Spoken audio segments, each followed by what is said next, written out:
家中今日有事，不便待客，请回吧。我来见周苍山。是什么人？竟然敢直呼我们家老爷的名讳！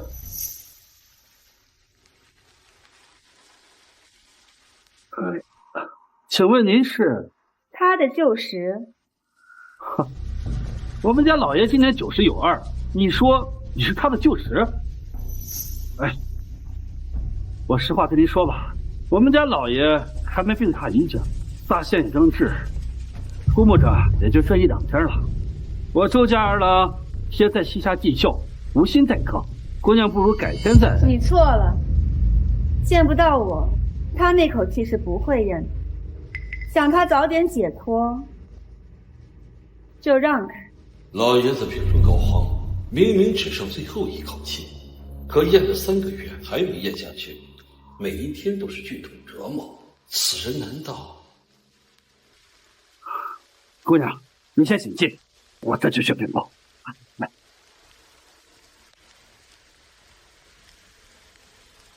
小姐，你先在此稍后。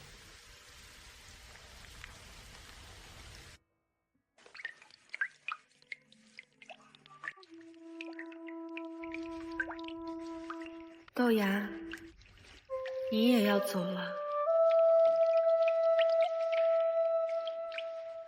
爸，我自幼以您为骄傲，敬佩您，崇拜您，真的不愿意眼睁睁地看着您受如此的痛苦折磨。大师说，您一口气吊了3个月，就为见一个人。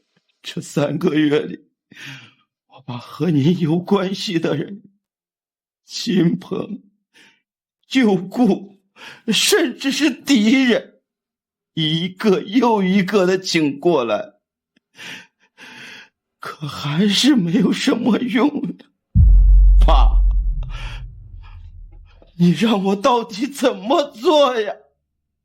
大爷、二爷，有位客人上门了。我不是说过了吗？今日不待客。但是那位客人说什么？他说他是老爷的旧识，他还说老爷看不到他是不会咽下那口气的。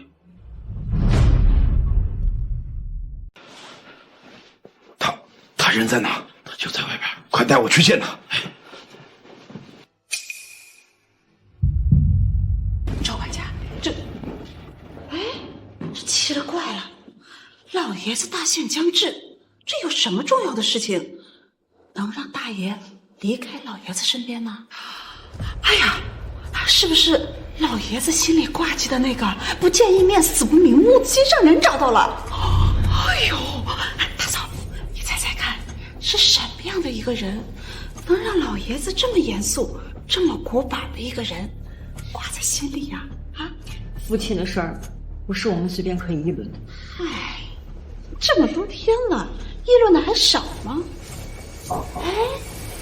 大嫂，这话说回来了，你们家那老太太临死前不是也咽不下气，找了大师来才安心的走吗？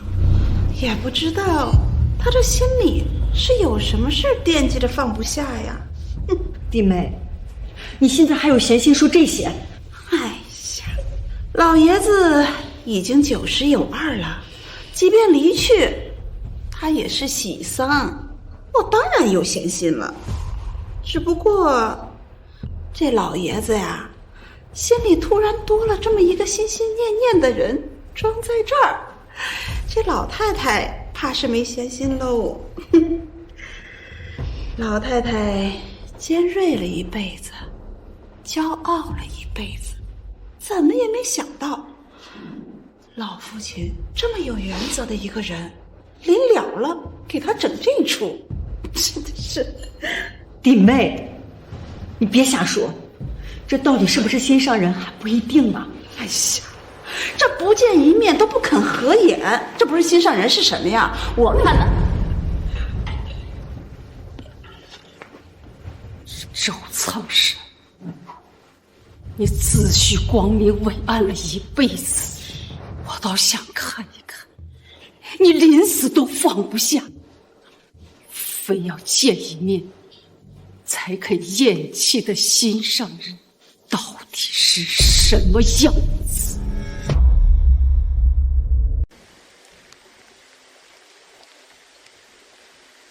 小姐，我们家大爷来了。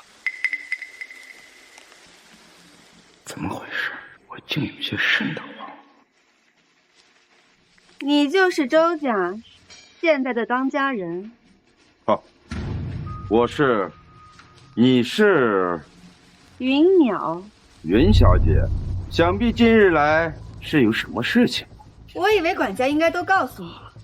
这是给我说的。那你还有闲空与我东扯西扯？看来你也不关心周苍生。住嘴！你小小年纪也敢直呼我父亲的名讳？人之将死，最后一口气如万箭穿心。你在这与我多耽误一秒，他就会多受折磨一秒。我知道，云小姐，不是我不信任你。我家请他大师，大师说我父亲心中想见的人是解放前的人，可是你这个年纪，云小姐，您去哪儿啊？我不和蠢货打交道。周康山生了个蠢货，也是他的因果，就让他最后叫这一口气受折磨。云小姐留步！你说话怎么这么难听呢？老爷心念之人是他的同龄人，说不定这位姑娘是他心心念念之人的后人呢。是呀，我这是一叶障目，无论真与假，要见了才知道呀。是啊，云小姐，请留步。对不起，云小姐，我也是关心则乱，你就看在我一片孝心的份上，一同和我见见我父亲了。这女孩年纪轻轻，脾气怎么这么大？她不知道我们周家在江城的地位。算了，为了父亲，低声下气也会就如何？罢了，毕竟跟过我，也算有个善终。跟过？云小姐，请。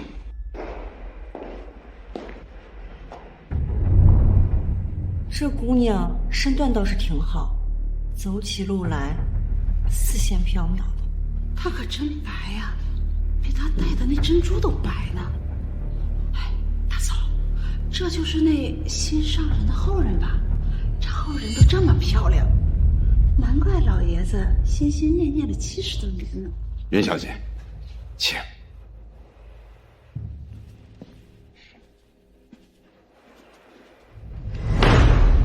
站住！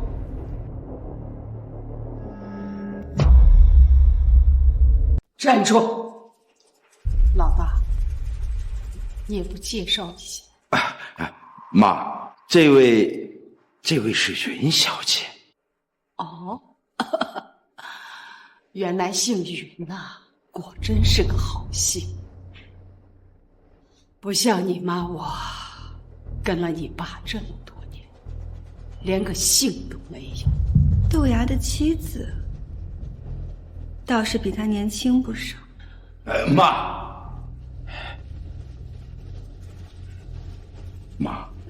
现在万事以大局为主。我爸那口气一直不咽，受痛苦折磨，我们这些做小辈的日夜揪心呐。他痛不痛苦，关我屁事！哎呦，妈，我知道您心里委屈，但是您就算是为了我，行吗？我总不能看着我爸死不瞑目吧？这下他可瞑目了。唉，是个狐妹子，难怪死了还这么惦记着。进去吧，早去，他早死。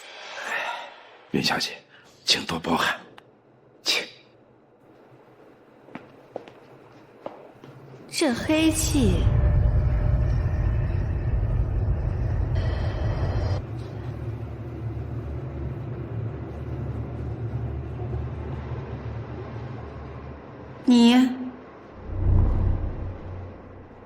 节哀吧。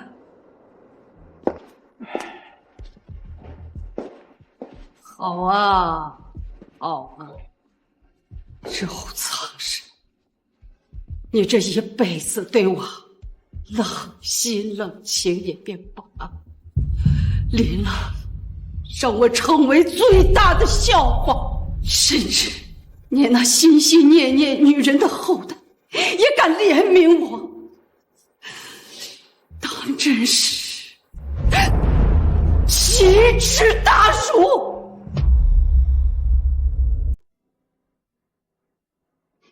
爸，你一手创办朱家的产立于巅峰，受万人敬仰，哪怕是您知道命不久已逝，也是一片坦然。可您怎么就被一个女人搞得咽不下去这最后一口气？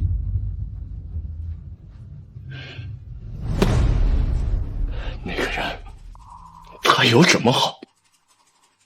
都过去几十年了，你还为他遭受折磨，苦笑如历，值得吗？方才大哥出去了，走得很急，应该是您要等的人要来了。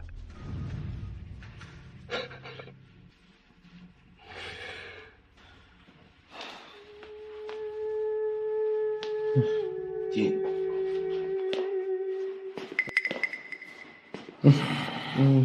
孽妇，都什么时候了，还敢睡觉？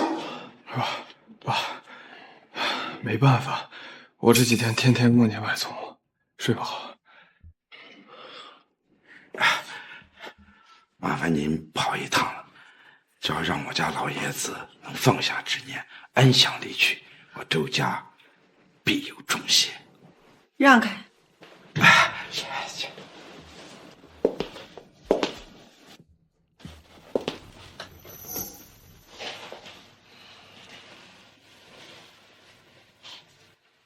久病卧床，没有异味，看来豆芽的后代还算孝顺。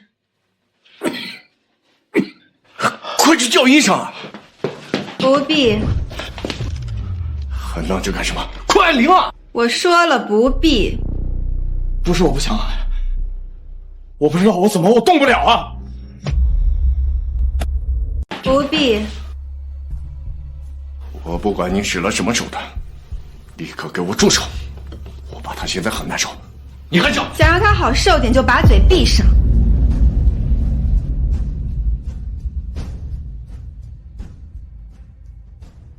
大哥，这个后人怎么没有礼貌？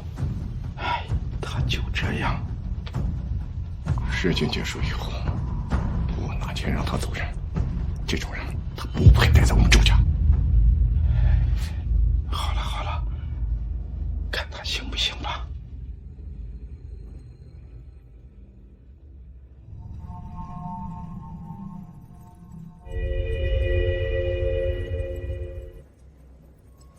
豆芽，豆芽，他在叫谁？是我们老爷子吗？我们传奇一生的爸，竟然有个小名叫豆芽。醒来吧。云小姐，您有所不知，我爸就剩一口气了，他醒不过来了。您就说一些，他。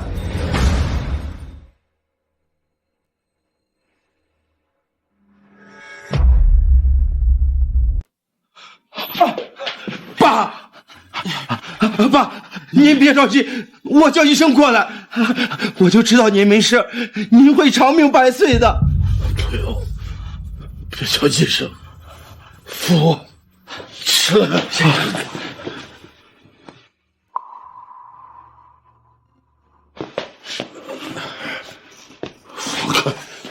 爸，您身子骨还虚弱，要是放手，万一摔倒了怎么办？我让你们放开！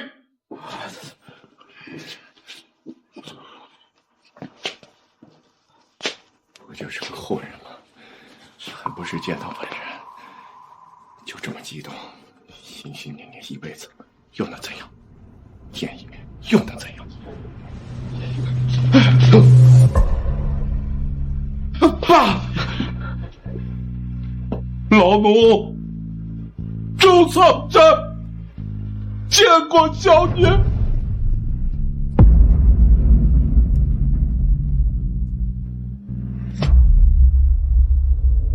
老奴周草真见过小姐。什么奴？什么小姐？难道老爷子是回光返照，糊涂了？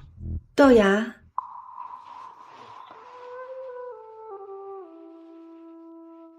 执念已了，去吧。多谢小姐。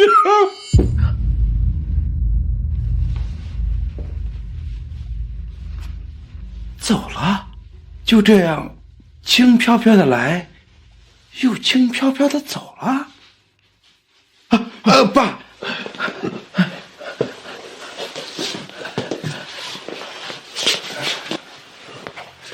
阿元，爸，您交代。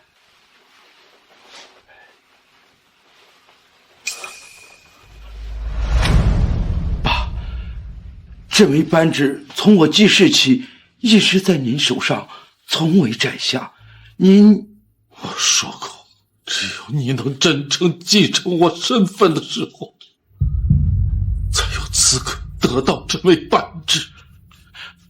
爸，几十年了，我事事追求完美，我一直没有资格拿到这枚扳指。我以为我这辈子都得不到您的认可了，没想到，爸，我发誓，我一定将咱周家的产业发扬光大，再创。跟家族无关，周苍生自幼就是小姐的奴，现在轮到你了。爸，这么宝贝的东西，您交给我，就是为了给云小姐当奴？当小姐的奴是你的福气。小姐下生一定有要紧事，你给我发誓，要照料好小姐，一切以小姐为主。我周元发誓，必定照料好云小姐，一切以云小姐为主。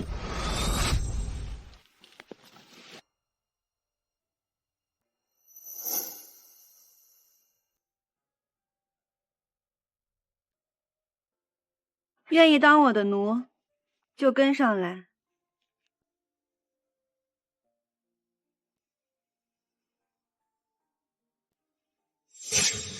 世间沉浮万载，我的身份和地位无论怎么变化，我都深深的记得，我是小姐的奴。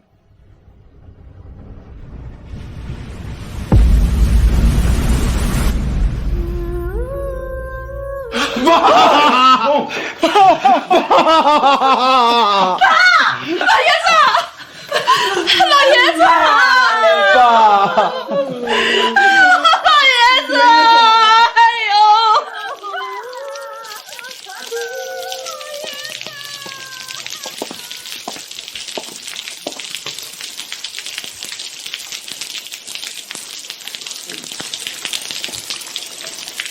这种哭声10几年都没听过，还是一如既往的让人心疼。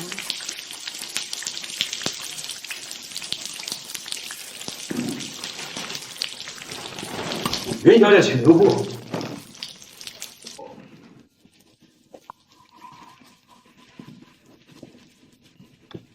什么事？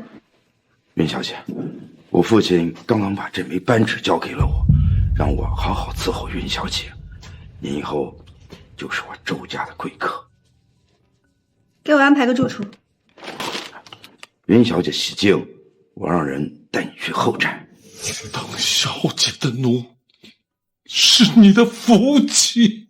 哦，对了，我父亲刚刚过世，我还有很多事情要处理，不能亲自伺候云小姐，我这绝非是有意怠慢。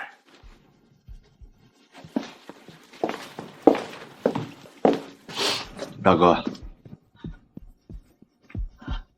老爷子的后事儿已经在操办了。周管家，我母亲年龄大了，夫人也有许多事情要照顾，招待云小姐的事就交给你了。大爷放心，绝不怠慢。不只是不能怠慢，要好好招待，要当我们周家的祖宗一样来招待。是。这云小姐可是他心上人的后人，如果把她当祖宗招待，那不是把妈的脸往脚下踩吗？是啊，大哥，你在说什么呢？你有考虑过妈的感受吗？可是我已经答应爸了。爸临死时糊涂，你也糊涂了吗？什么小姐，奴的，大哥，你觉得咱爸那么只手遮天的人物，以前是别人的奴才吗？是啊，这怎么可能？可是你们想过没有，爸活了92岁，滴酒不沾，时刻保持清醒，就算是回光返照，他会糊涂吗？大哥，你到底想说什么？我怕的是爸并没有糊涂。你的意思，爸跪的就真的是云小姐，而不是所谓的后人？不可能，那少女如果真的活了几十年，还那么年轻，那她不是成精了？不管怎么样，先摸清她的底细再说。更何况我答应了爸。爸，您叫我。这几日你除了晚上守夜，白天给我寸步不离的伺候云小姐。爸，你还让不让我活呀？我白天当奴才，晚上当孝子，你杀了我得了。我在你爷爷面前已经发过誓了，云小姐现在就是我们周家的贵客，你伺候她还委屈你不成吗？听到就给我滚！对了，我想起爷爷临走前说什么小姐下山，可是我看云小姐的说话行事、气质模样，都不像是住在山里的人啊。爸，我觉得她的背景神秘莫测。这就是要查她的原因呀。总感觉她很神秘啊。这件事交给你二叔处理就行，你给我伺候好云妙小姐就好。听到就给我滚！是。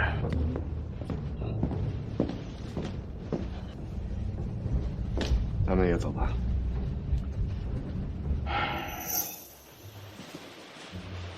哎呦，这。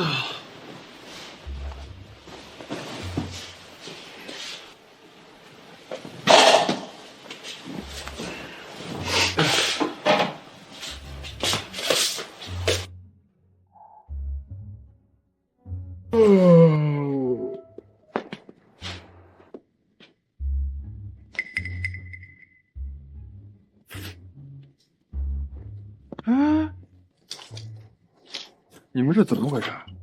少爷，您怎么来了？我爸让我来伺候那什么云小姐。怎么周管家？云小姐很难伺候吗？不是，她的要求倒是都能满足，只是她的耐心很少，一旦完不成，她会发火？不会。她不会打人吧？当然不会，就是我会觉得很愧疚，很惭愧，觉得自己像个废物，为什么不能够满足她的要求？周管家，你在我们家也待了这么多年了，什么风浪没见过呀？怎么能还有这样的心态？我鄙视。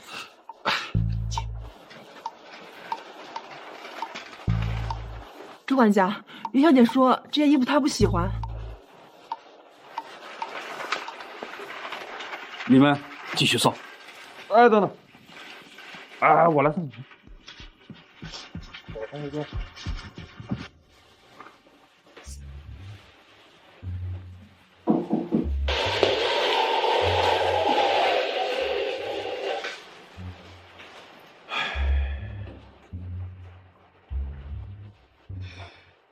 这些就是云。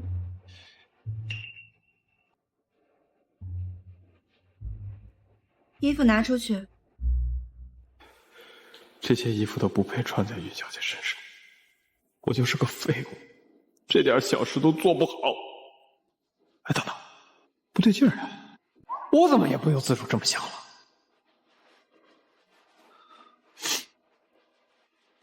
云小姐，旗袍世家创始人易文老板生前设计了一款玉纱白，看着很适合你，我要不安排人送进来。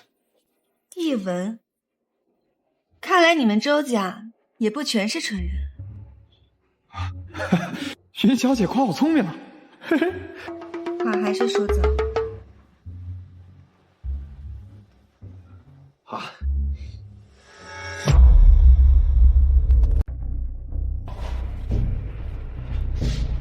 大爷，二爷，说，云小姐她对饭菜的味道要求很高。所以今早并未多用餐。他说，味同嚼蜡。什么？我们家用的可是国内知名大厨，连妈那样挑剔的人都满意。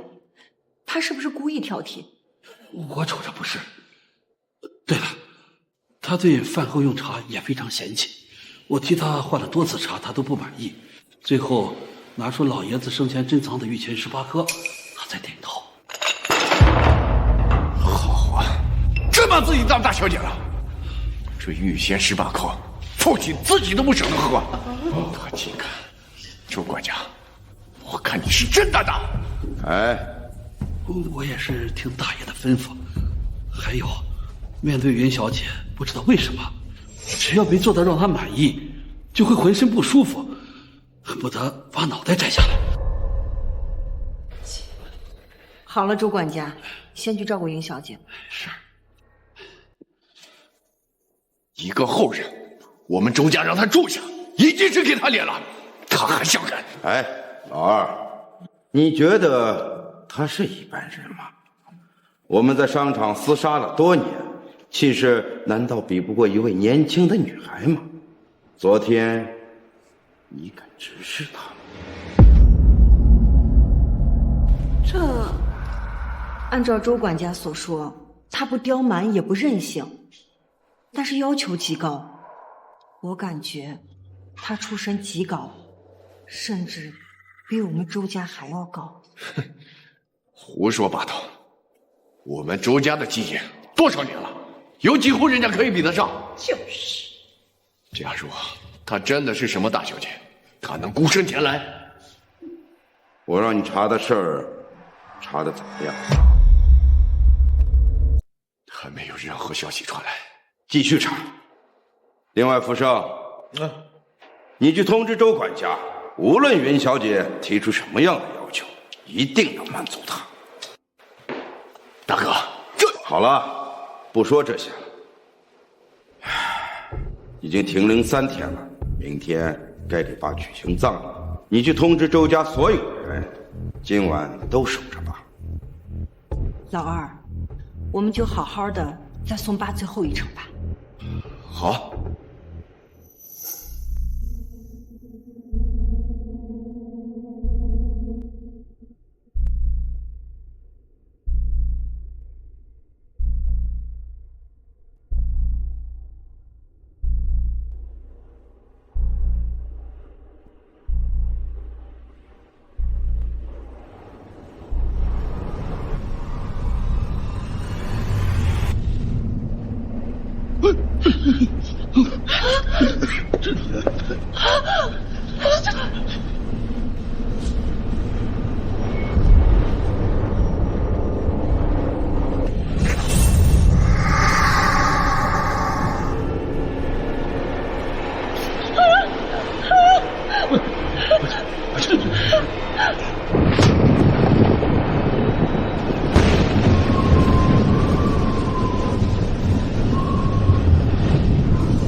面不散，由怨生恨。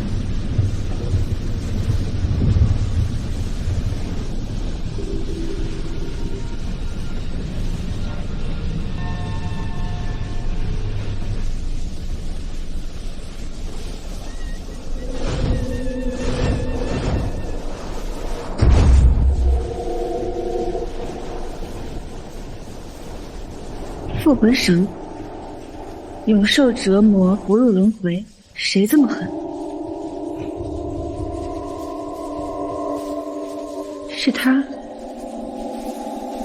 如此下去，不仅他会死，这个宅子的所有人都在劫难逃。会是谁做的呢？原来如此，你放心，我会替你解决的。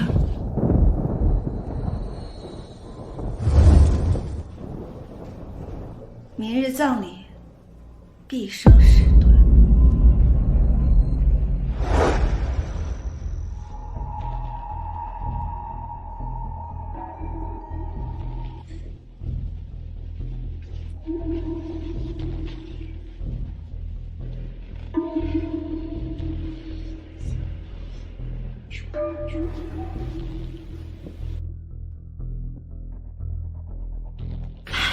大嫂，今天来了这么多的达官显贵啊！是啊，好多以前不曾见过的大人物。大哥，刚那个老爷子是不是？知道了就行，别说出来。我都不知道父亲和这样的大人物有交情。爷一生行善积德，想来认识些大人物也正常。是。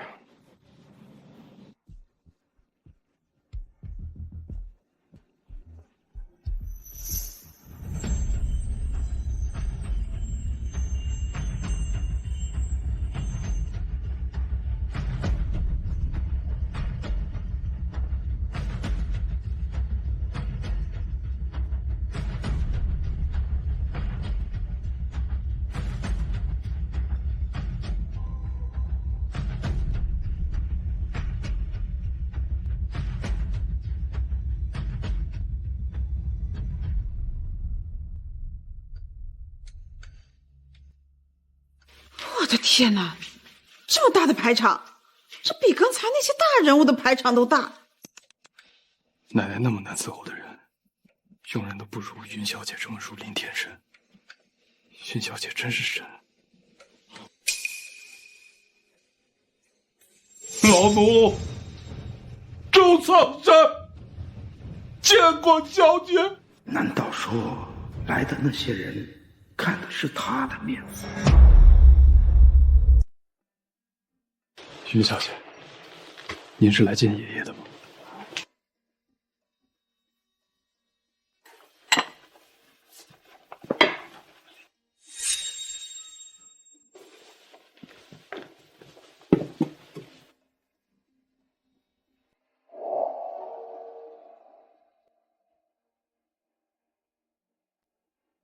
大哥、大嫂，你们来了。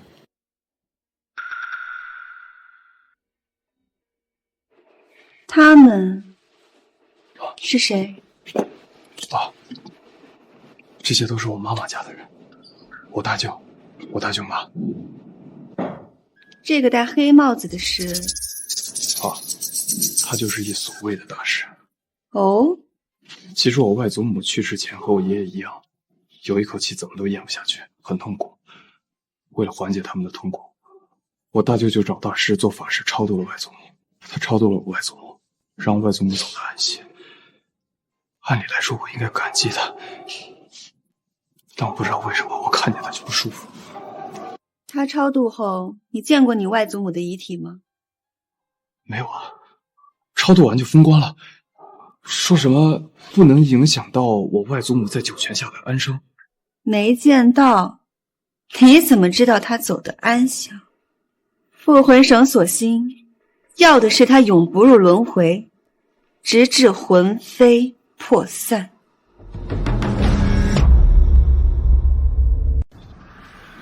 云小姐，您这话什么意思？看看。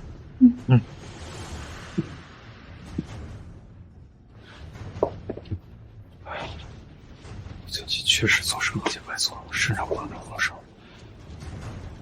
穿插在一起，一直在挣扎。不行，我得告诉爸。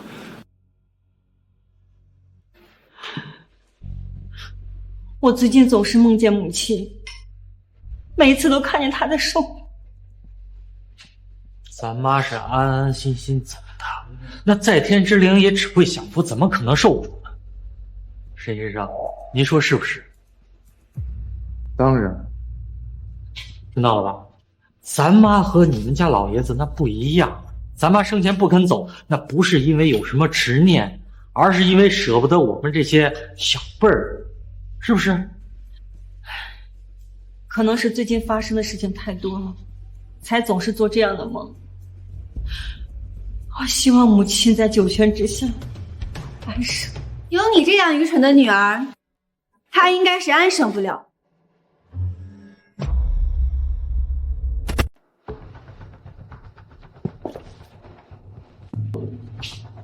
这位是？这位是云淼小姐，父亲去世前让我们好生招待。哦，原来是客人。那你刚才说的话是不是有一些冒昧了？你真的觉得你母亲生前幸福吗？于小姐，我们孙家和你有什么关系啊？就算我母亲生前有什么，那也轮不到你一个小朋友来这儿智慧。是吗？这眼神好吧，哪像是活人的眼神？于小姐，你到底想说什么呀？我来是问你们一件事情，你们孙家罔顾人伦，活埋亲母，是也不是？胡说八道！于小姐，这种话就不要随便说了。我母亲是寿终正寝，我们孙家绝对不可能做出大逆不道之事。寿终正寝需要找人超度吗？我母亲那是放心不下我们，所以说你蠢。你母亲寿终正寝，若非有其他的执念，怎么会含着一口气呢？你们孙家钱权不缺，儿孙满堂，他有什么好放心不下的？是啊，我和大哥二哥都这么大一把年纪了，也有了孩子，我们孙家家底雄厚，母亲还有什么放心不下呀？别听他妖言惑众，我们孙家的事情和你有什么关系啊？小妹儿，赶快走！我派人送于淼小姐回后宅，我们孙家的事情就不劳烦您操心了。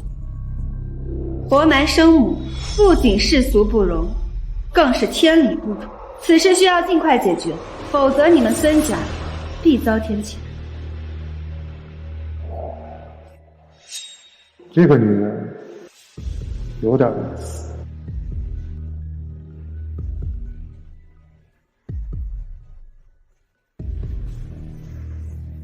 放心，很快的。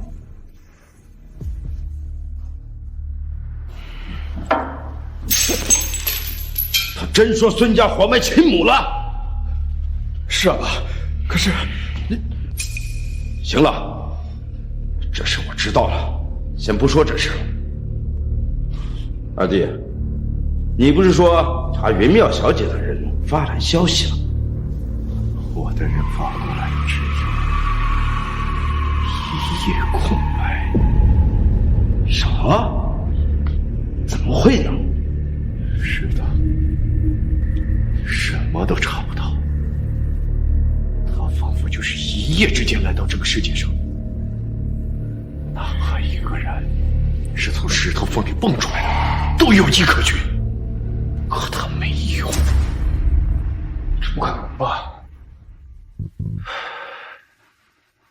没有过去，没有背景，没有世间任何踪迹。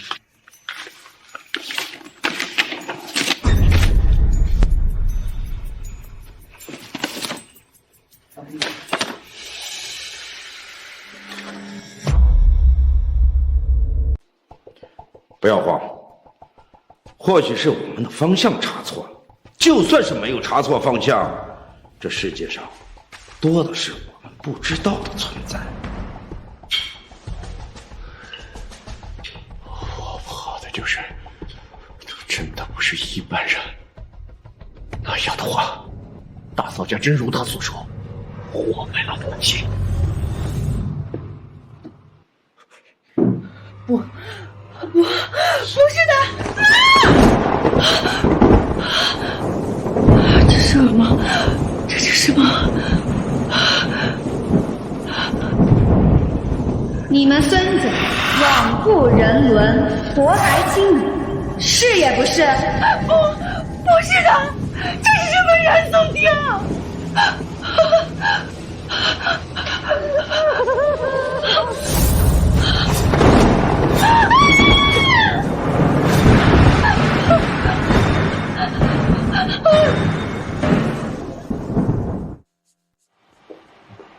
周管家，云淼小姐醒了吗？大夫人，已经醒了，只不过这个点云淼小姐是不允许别人打扰她的。是啊，我确实来得太早了，那我进去等她一会儿。哎，大夫人，您有所不知，云淼小姐她有规矩，用完茶之后才会见客。不如您先回去休息，等9点过后，我禀报过云淼小姐，您再来见她也不迟。我记得她只是个客人。大爷吩咐过，云淼小姐是咱们周家的贵客，一切以她为主。你就不能提前告诉她吗？你去跟她说，是关于我母亲的事情。大夫人，其实昨天熄灯之前，云淼小姐就吩咐过，说您今天一定会来，也一定要等到用过茶之后。为什么呀？云淼小姐说，她不惯着。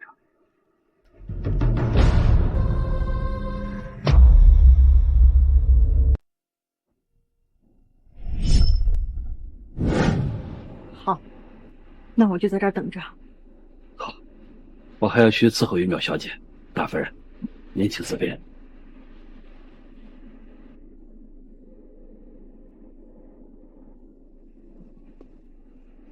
大夫人，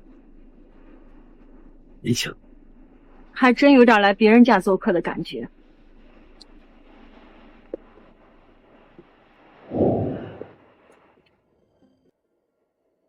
我从来都没有见过这些下人这么一丝不苟不。都是云淼小姐调教的好。如此惠于下，果真是出身高贵。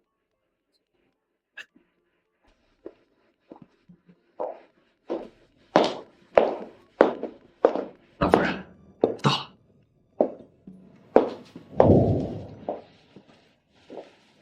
周夫人，我不喜欢浪费时间，有话直说。云小姐，你昨天为什么说我母亲是被活埋的？她找我了。谁？你说我母亲？这怎么可能？你母亲下葬时穿的黑金寿衣，头发盘顶，两手腕之间各有一个金镯子，分别刻着福字与寿字，两侧各有一颗夜明珠。你怎么知道？母亲进关后，只有我和大哥二哥见过。她的头上缠着99根长织金线，意味着一节节台阶，是你们为长辈祈愿攀登升仙用的。云淼小姐，你说的都对，我信你的话。但是，当初母亲下关的时候，分明已经去世了。去世了？谁告诉你们的？是沈先生说的。当时母亲一直不咽气，大哥为了母亲能够解脱，就找到沈先生。沈先生说，还是放心不下我们，为了超度。在那之后，我去见过母亲，母亲她脸色发青，她确实已经去世了，分明没有活埋一说呀。我以为你们孙家只是很多，原来不止很多，而且愚蠢。他这么说我居然也不生气，就好像没人有资格生他的气。云小姐，我有点不太懂，还请您说清楚，这究竟是哪里有问题？你母亲手腕上戴的手镯是哪里来的？那是母亲的首饰，是我父亲送给她的，便给她戴上了。夜明珠呢？那是大哥去国外做生意的时候买回来的，价值不菲。大哥知道母亲怕黑，便也给她放了进去。长枝金线，那也是我们孙家的，都是我们精心挑选，没有人做得了手脚。再想想，放这些东西的时候，你们做过些什么？没有什么了。沈先生让我们把所有东西都放进去。他放金线的时候说，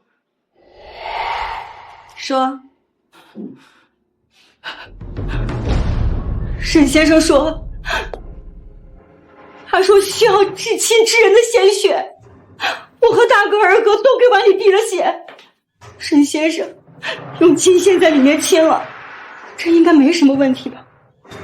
就是，也就是你们说的古代，素来以陪葬金银玉器为主，但金主玉府，单金为重，视为大凶之兆。那夜明珠呢？沈先生说夜明珠可照亮。照亮什么？夜明珠放在他双眼两侧，为的是刺瞎他的双眼，让他找不到你。至于沁了血的金线，是复魂绳，加之血脉之血，可以让他永不超生，永受复魂之苦。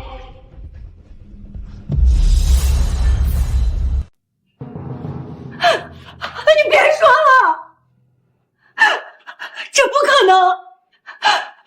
要是像你这样说，那我岂不是残害了母亲？别在我这哭，你若是不信，可以去扒开老太太的棺材看一眼，棺材里究竟有没有划痕。周管家，送客。别，林小姐，我求求你告诉我该怎么办？是不是打开母亲的棺材，取出夜明珠，放入玉器，再把金线给撕掉，应该就没事了。你接受的好快呀，快得让我觉得另有隐情。云小姐，你只需要告诉我，我刚开的办法可行不可行？不行，他被活埋致死，死不瞑目，又被亲生子女算计，执念不散，由怨生恨，这一桩桩一件件，你觉得是能简单解决的吗？可我们也是被蒙蔽啊！所以说你们孙家不但毒，而且蠢。老太太执念过深，假以时日，复魂绳不一定能控制得住她。到时候冤有头债有主，你们孙家的人一个都逃不掉。到那时才是真的不可挽回。我们也是无心之过，这毕竟是我们的母亲啊。执念并无实质。大夫人，袁小姐要休息了。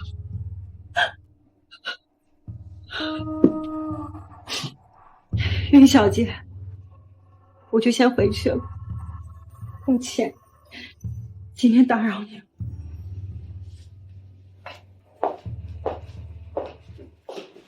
胡说八道，胡说八道！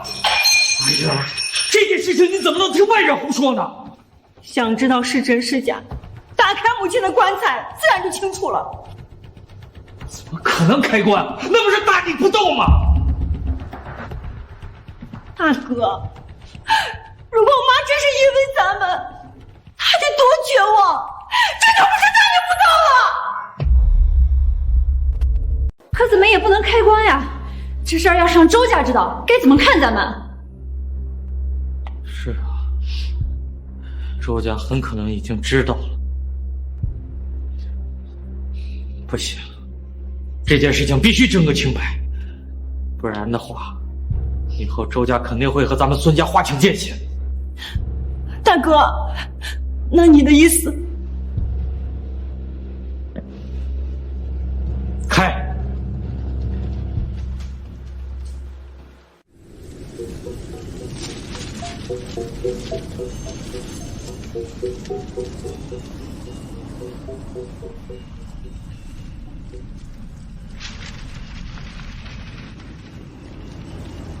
妈，听云小姐说，真的要开棺。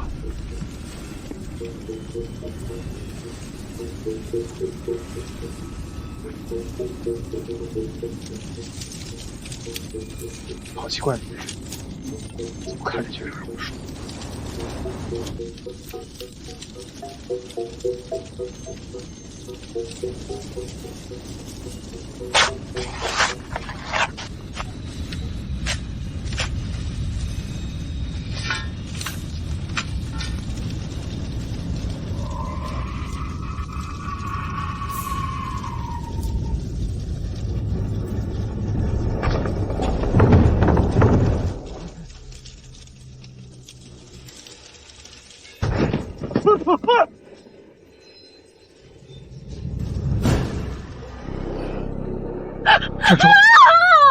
志忠，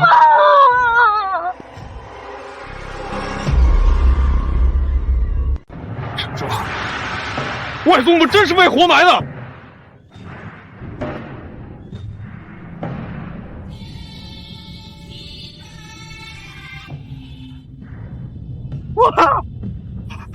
妈，你别，我们也是被人骗了，我们不是想故意活埋你的吗？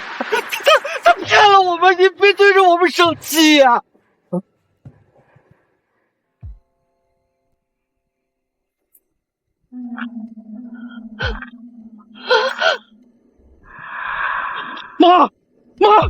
妈，你醒醒！妈，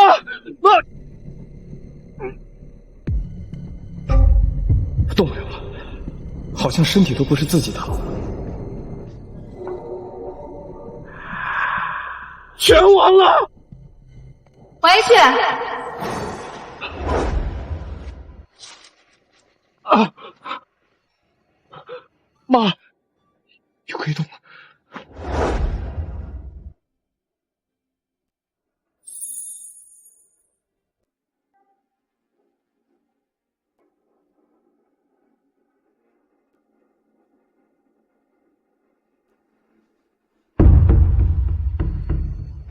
躺好，你的执念由我来管，用不着。你的执念由我来管，用不着。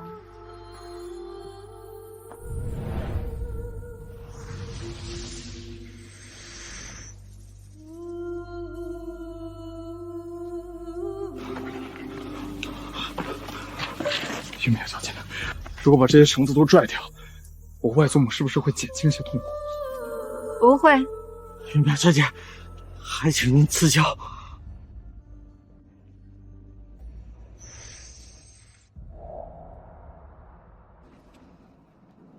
哦，需要我赐什么教？云表小姐，昨天是我孙家有眼不识泰山，得罪了您，但那都是我的过错，还请您救救我妈妈。是救你的母亲，还是救你们孙家？都有。我们孙家请沈先生来，本来是想要让我母亲得到解脱，谁知道他心肠歹毒，竟然设计让我们活埋了我母亲。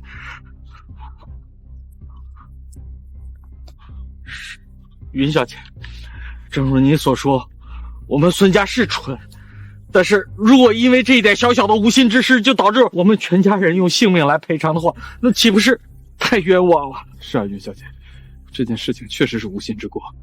如果真的大难临头，确实冤枉。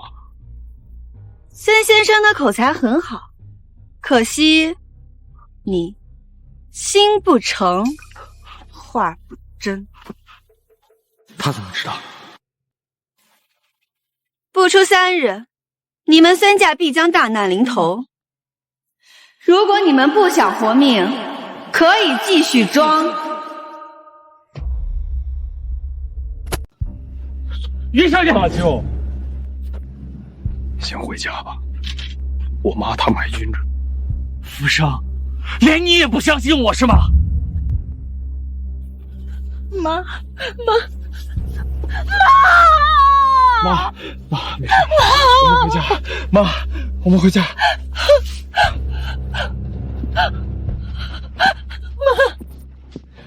小妹，福生，你们听我解释。解释吗？事到如今还解释什么？你别忘了，你妈也是孙家的人。如果孙家一个都逃不掉，你以为你妈能逃掉吗？大舅，你连活埋亲母的事情都干得出来，你才逃不掉。我妈不一样，我护着。那件事情不是我做的，我们孙家什么都不缺，我为什么要做出这样的事情啊？大哥，你是真的不知情吗？小妹，连你也不相信我是吗？我为什么会这么做？我又凭什么会这么做？因为父亲，那个沈先生是父亲介绍过来的，对不对？小妹，爸跟妈相濡以沫几十年了，爸怎么可能害妈？相濡以沫一辈子，大哥，你现在还在演吗？爸对妈什么态度，你心里一清二楚。爸对妈还不够好吗？啊，你难道忘了妈当初跟那个男人私奔的事情了吗？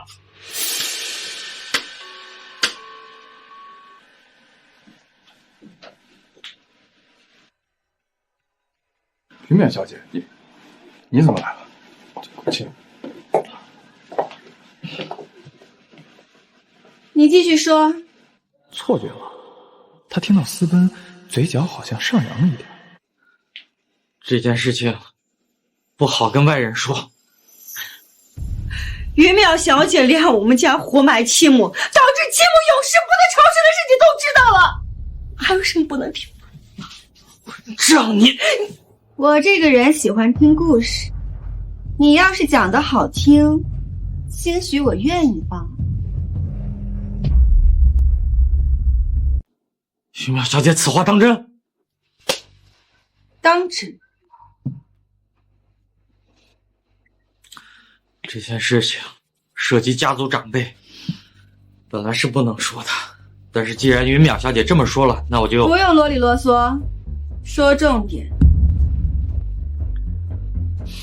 好，那我就直说了。其实我妈年轻的时候不太正经。大舅，你知道你在说什么吗？你别着急，先听我把话说完。我妈年轻的时候叫二花，从小无父无母，是吃百家饭长大的。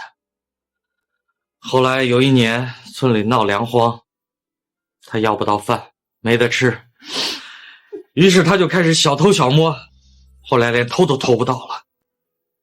她就开始跟那些野男人厮混，换取粮食。不可能，我告诉你，我外婆绝对不会做出这种事情。大侄子，你知道你外公为什么会看上你外婆吗？啊，是他半夜偷偷的钻进我爸的被窝，把生米煮成熟饭，然后带着全村的人逼着我爷爷认了他这个儿媳妇儿。后来他就缠住了我爸，然后爸也爱上了我妈，但是我爷爷因为气不过我爸，爱上了一个破鞋，气得一命呜呼了。这还不算什么，他不光勾引了我爸，还跟村里的那些男人眉来眼去。你知不知道那些年爸在村子里被别人戳脊梁骨戳成什么样子了？就算这样，我爸也忍了，只怪自己没有能力给我妈带来更好的生活。怎么会是这样？为了留住我妈，我爸带着我妈去县城里打工，吃尽了苦头。后来好不容易凭借着从书上学来的酿酒知识，得到饭店老板的赏识，从此才发家。咱家的酒业真是这么来的？没错，直到现在，我们孙家依然靠着我爸的酒业支撑。我爸酿的酒，那才是最好的酒啊，香飘十里，透彻心扉。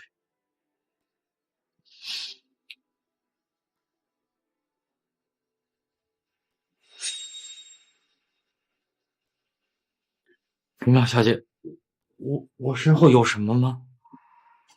没什么，你继续说。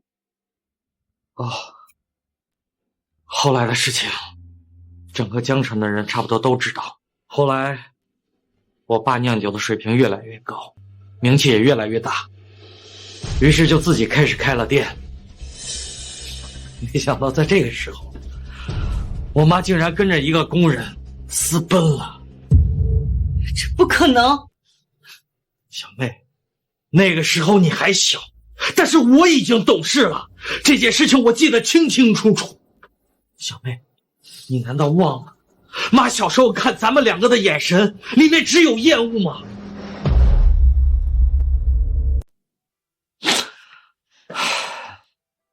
后来我给我爸说，我说爸，咱不要这个妈了。我爸呢，害怕我们没有母爱，于是带着人去把我妈追回来了，然后原谅了她的一切。这就是我们家的故事。我给大家说这些，就是为了告诉你们，我爸几十年都是这么过来，他怎么可能到现在才去害我妈？那你们为什么要活埋外祖母？还不是记恨吗？那都是以前的事情，怎么可能记恨到现在？这件事情，我是被沈样之给害了。我知道，你一时半会儿接受不了最疼爱你的祖母是这样的人，但是我告诉你，她在生我的时候还在跟饭店老板眉来眼去，她甚至把我的头塞在水里，想要淹死我。后来她生了你妈，她也这么干过，我亲眼看到的。妈，是真的吗？你外祖母确实不喜欢我们，她从来不关爱我们，也不愿意跟我们一点关系。我问过她，她说让我有什么事不要去找，只有对小辈们才会多一点慈爱。慈爱，他那就是蛇蝎心肠，他现在就是老了，害怕我们不养他，所以他才在修补这段关系。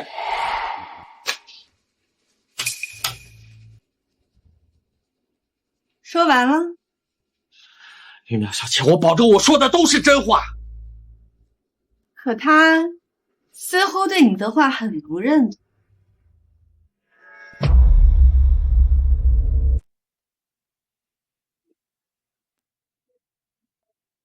玉淼小姐，你在说谁呢？你母亲，她执念不散，听着你哥哥的故事就开始激动，即便痛苦挣扎也不肯停下。你猜，是你说的实话让她羞愧，还是谎话让她愤怒？玉淼小姐，我保证，我说的都是真话。如果我说了半句假话，我天打雷轰啊！我想，都不是。他应该是委屈，被自己亲生儿女误会几十年的剜心之痛。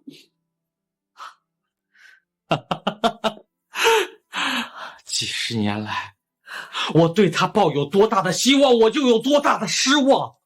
我妈就是这样的人，水性杨花，不负责任，蛇蝎心肠。你也是这样认为的？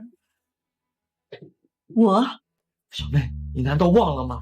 你小的时候多少次因为他不爱你而生气？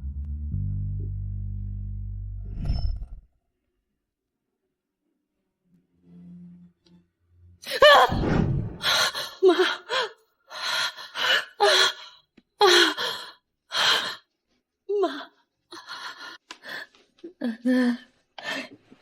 哭，有妈在，别哭啊！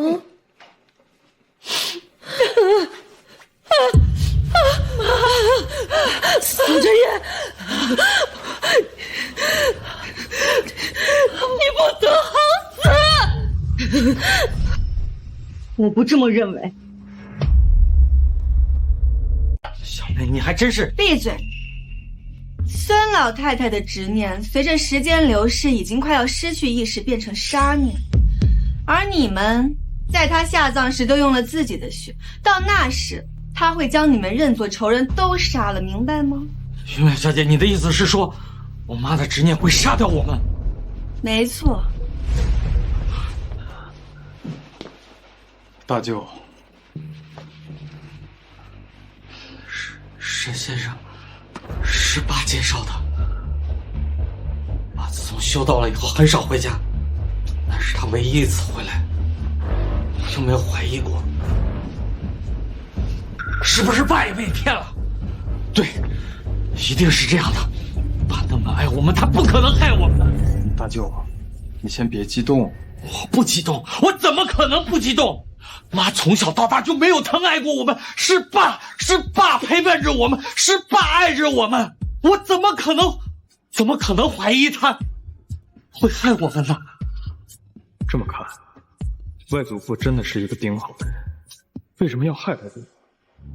我问你几个问题。你问。你父母以前的事情，你都是听谁说的？听我爸说的。但是我妈出轨的事情，所有人都知道。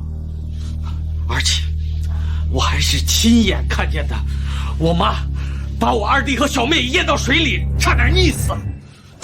你说你父亲很有文化，他为什么会修道？我爸是十里八乡出了名的先生，他之所以会修道，是因为他爱我妈，但是我妈又很讨厌他，他为了让我妈开心，所以才会出去修道。但是这又有什么问题呢？官司尚且不可听一人之言，而你听了你父亲一人的话，便认为他说的都是真的。你有问过你的母亲吗？这不是明摆着的吗？还有什么好问的？你说你父亲是个有文化的，而他给你母亲刻的碑字却不像是个有文化的。的确，我爸给我妈碑上刻的那几个字确实不怎么好看。那又能说明什么呢？说明他骗了。在这个故事里，最重要的一件事情是假的，那就说明这个故事从头到尾都是假的。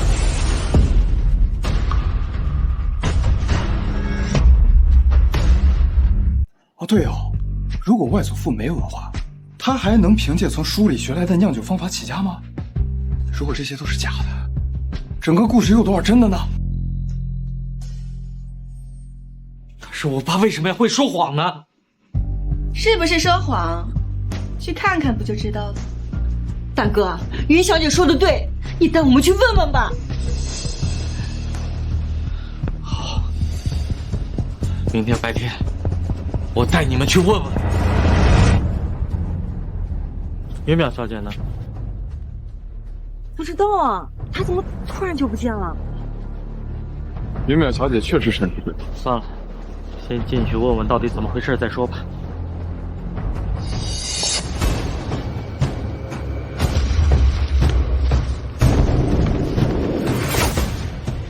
快撑不住了吗？放心，我会带你过去，也会为你报仇。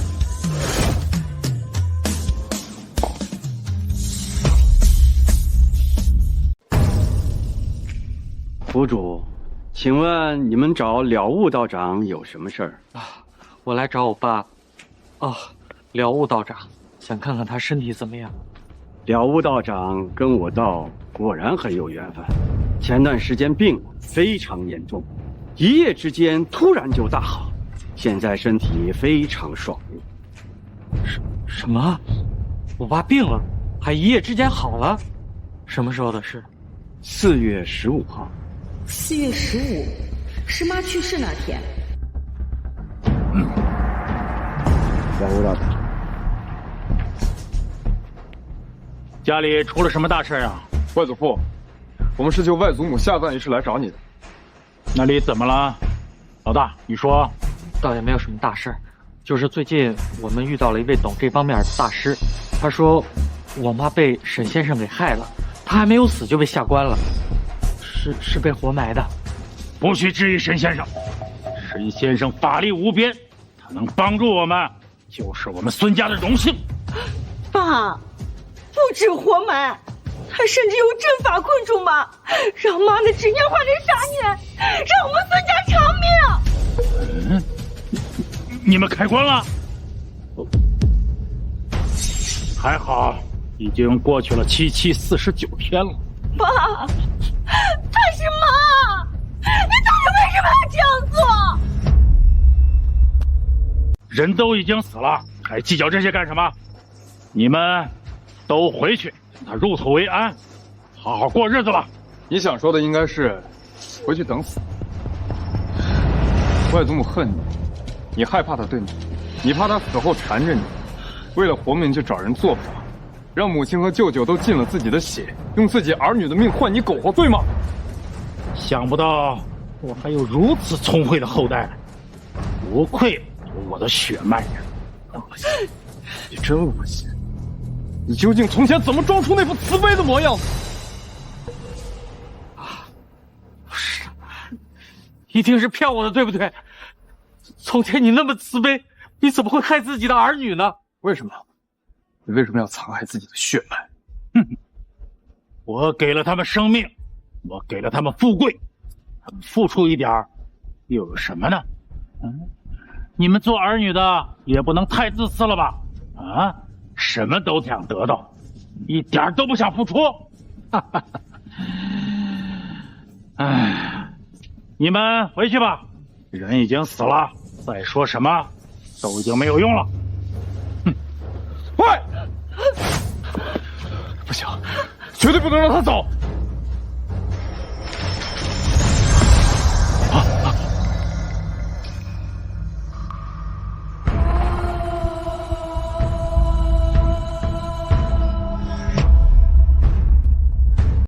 不可能！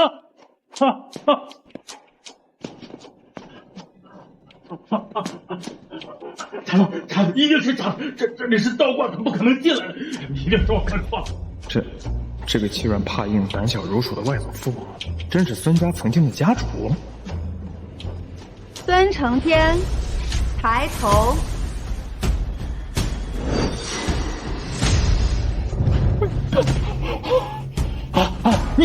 你来找我干什么？我不是让人做了法了吗？你要害，你就去害他们呀！这副官长，这里是道观，我让你有来无回！来人呐！来人呐！来人呐！来人呐！空文道长，空文道长，你快救我呀！那婆家要害我呀！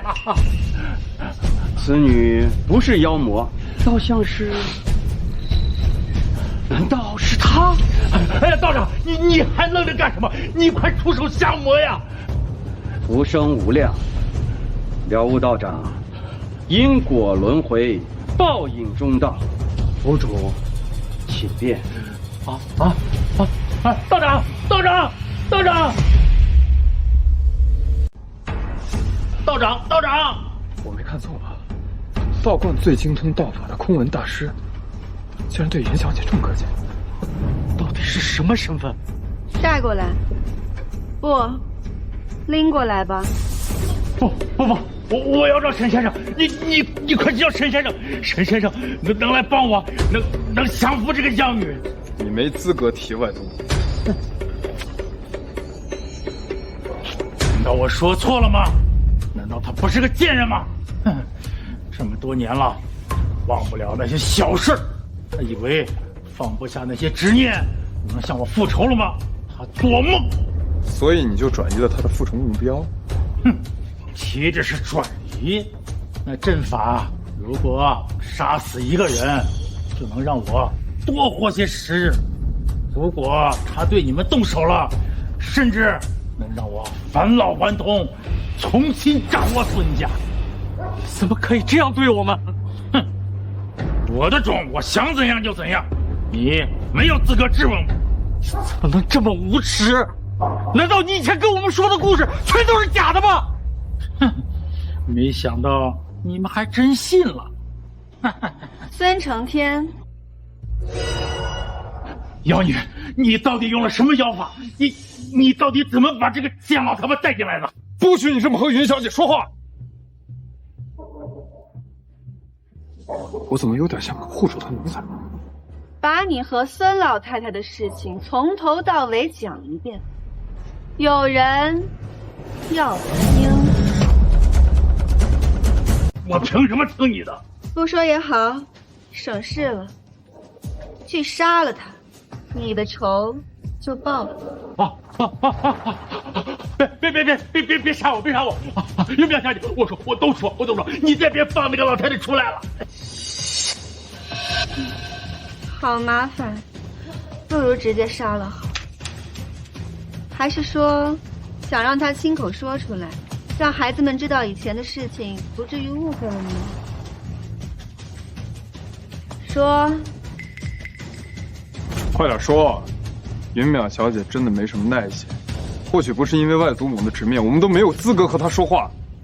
那还是多少年前的事情了。那个时候我还是……你一下，外祖母的执念还在这儿。你要是再说假话，她一个不高兴，可就要动手了。那还是在一个偏远的小山村，我才是那个吃百家饭长大的孩子，不是二花，是我呀。那个时候我还不叫孙承天，我没有名字，村里的人都叫我小要饭的。继续说。那个时候我连偷带抢，在村里的名声很不好。有一天我正在抢劫，村里有一家在举行婚礼，我看到新娘特别漂亮，我忍不住了，上去就抢了新娘。爸，这么说，妈是你抢来的？你以前不是这么说的，你说妈是吃百家饭长大的，而且她还用身子去……你从那个时候就开始骗我们了。没想到呀，你们还真信了。没叫你掰扯这个。对，我杀了新郎，我抢了新娘，我冒充新郎，我还拿刀逼着新郎的父母承认我。就这样过了几年，花光了孙家的积蓄，快活不下去了。我就让那个婆娘让你妈去和村民。所以是你让妈跟村民，然后还玷污她的境遇，你还是个什么你？我做错了吗？啊！我不这样做能活得下去吗？能有你们吗？哼！事实证明，我的决定是正确。后来呢？孙家的酒业不是你做的吧？你又抢谁的？这你可猜错了。孙家的酒业就是我做出来的，我只不过是用了你妈祖传的配方而已。配方是妈祖传的，他为什么要啃你？你到底做了些什么？我只不过是杀了他的全家而已。当时他也要去寻死，这个时候正好他发现她怀了孩子。这个女人矫情得很，又舍不得打掉孩子，生下来又后悔。我对她说，想溺死就去溺死吧。结果你们猜怎么着？这个女人她根本舍不得。你们说好笑不好笑呀？啊！小妹，妈，你怎么能这么无耻？咱们家出了这么大的丑闻，你让云小姐怎么看？这么惨烈的故事，都不能让云淼小姐动动吗？可惜啊，这个女人还是不老实，趁我不注意，求着酒业里一个工人带她逃跑了。所以，我妈只是逃跑，不是私奔。哼，和一个野男人走，难道不是私奔吗？要不是沈先生给我说，他一走酿的酒里就没有了香气，我才懒得把他抓回来。我当时放出消息，3天之内他要不回来，我就杀光你们。果然，他3天之内就乖乖的回来了。畜生！你这个畜生！自那以后，他就认命，只求我饶了你们。但是我知道他心里的恨，我又怎么能不早点做准备呢？你确实差点就成功，可惜遇见云小姐了。说完了？没错，这就是我发生的故事。可是我不觉得我做错了什么，要不是我本事大，他们又怎么能锦衣玉食几十年呢？我也是付出良多呀。放手！哎呀！哎呀！哎呀！哎呀！哦，不要不要！我知道错了，你放过我呀！于淼小姐，能不能让我妈放过他？于淼小姐，请你放过他吧，他毕竟是我爸。哥，大舅，你真慷慨，都什么时候了，你还替这个恶魔说话？他毕竟是我的父亲。古人云：拜神相为大。好啊。谢谢于淼小姐，我和我爸以后一定。我可以帮你，但这样一来，执念必化为杀念，杀光你们孙家。既然你愿意为他死，那我就如你所愿。别！怎么？愿意慷他人之慨，到自己就不愿意了？我不是这个意思。那你是什么意思？在你心里，你父亲就半点苦受不得，而你母亲的苦难就是应该的。我没有这样说。你们知道吗？你母亲的家人全部死光之后，你母亲完全可以拉着孙承天一起去死，是孙承天用你们的命威胁他，要他老老实实，不然你们一个都活。他对你们的冷漠，是他愿意的吗？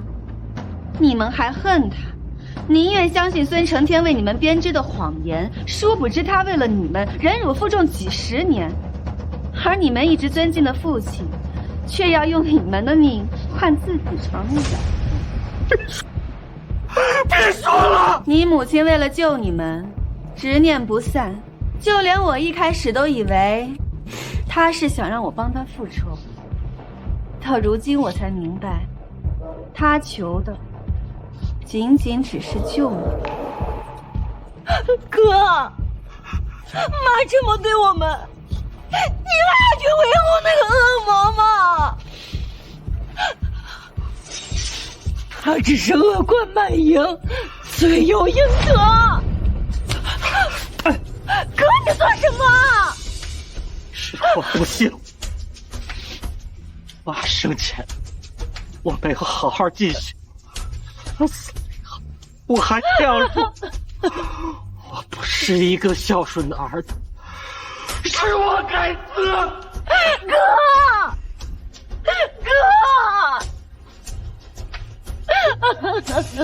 老大，救我！快救我呀！老大！哎呀！哎呀！哎呀！剩下的事你们自己解决吧。哎呀！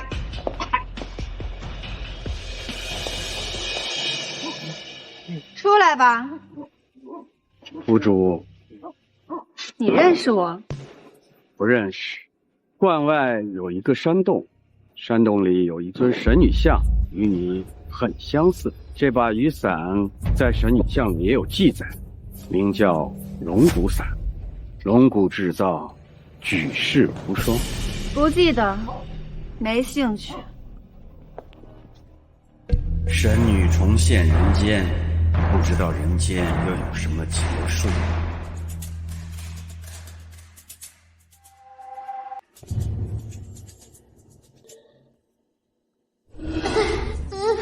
又有新的执念了。云淼小姐，云淼小姐，云淼，哎，云淼小姐，找个人。云淼小姐，您终于有用得到我的地方了。您说，我来找。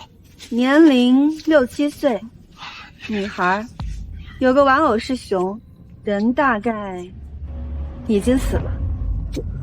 这谁他妈要找？不是，我说我现在就去找。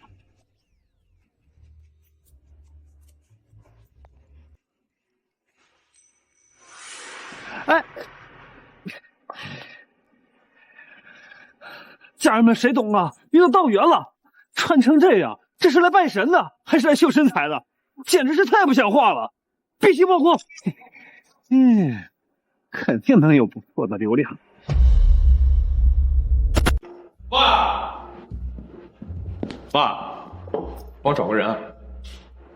云淼小姐让找的。哦，既然是云淼小姐让找的人，我们周家自然会鉴定。哦，对了，孙家的事儿，爸，你是不知道啊，云淼小姐她简直就神了。哎，当时就拿着油纸伞，唰，哎呀，这怎么可能？这云小姐，她到底是人是仙？二弟，我让你这几天继续查云小姐，有什么发现？没有，她好像就是突然出现在咱们家门口，是怎么来的？从哪里来的？根本就没有任何的踪迹。说真的，我都在怀疑，她是不是就是周家门口那个桃树成了精？干嘛？我早都说了，云淼小姐那可是天上的仙女。哎，你见哪个仙女像她那样冷得让人看一眼都颤？人仙女也有自己的脾气，好吧？我让你在她那儿待了几天，你怎么搞得一身奴性呢？还这么维护她呀？嗨，爸，我是觉得你不能这么说云淼小姐，她跟世界上的任何一个人都不一样。虽然她冷漠挑剔，又居高临下，看我的眼神跟看垃圾一样，但是她真的很好。大爷，出事！家人们谁懂啊？遇到道缘了，穿成这样，这是来拜神的，还是来秀身材的？简直是太不像话了！必须曝光！你放屁！云淼小姐才不是道缘，你才是道缘，你全家都是道缘。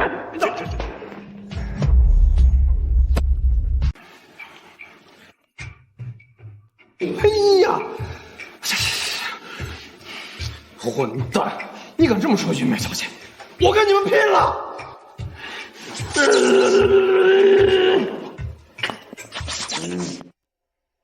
大哥，这事要不要帮忙？不必。正好看一看那位是什么身份背景。呸！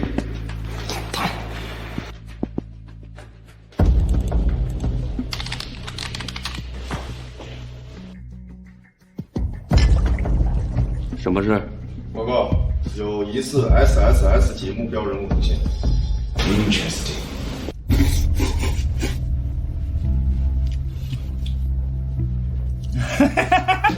我要火了！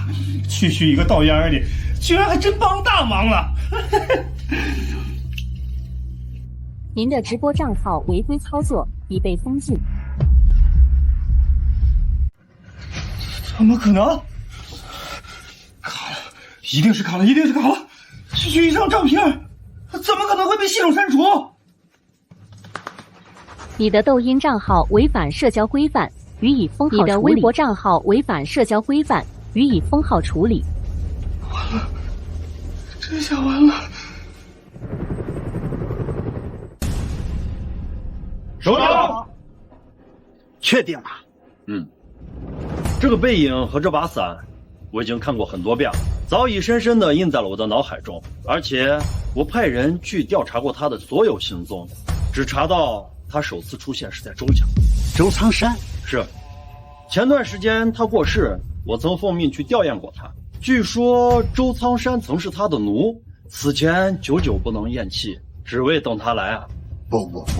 不是据说，周苍山确实是他的奴。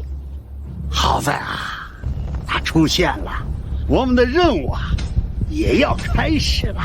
我们呀，亲眼看一看。是啊，他终于出现了。为了他出现，我们玉营八大家整整等了几十年啊！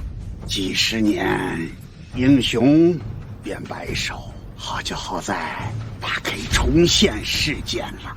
我们的等待啊，也终于有了价值。是啊，是啊。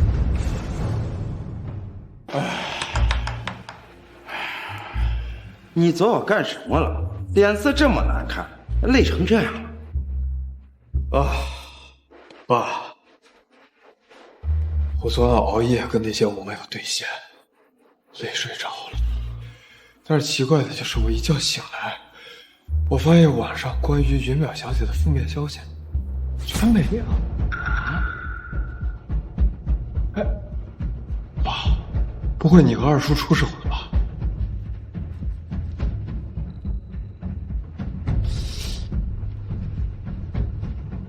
你赶快伺候小姐去吧。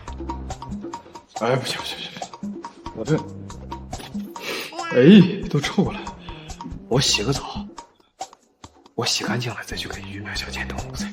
嘿嘿。哦，对了，爸，云淼小姐让你找个人。范围太大，一时半会儿不好找呀。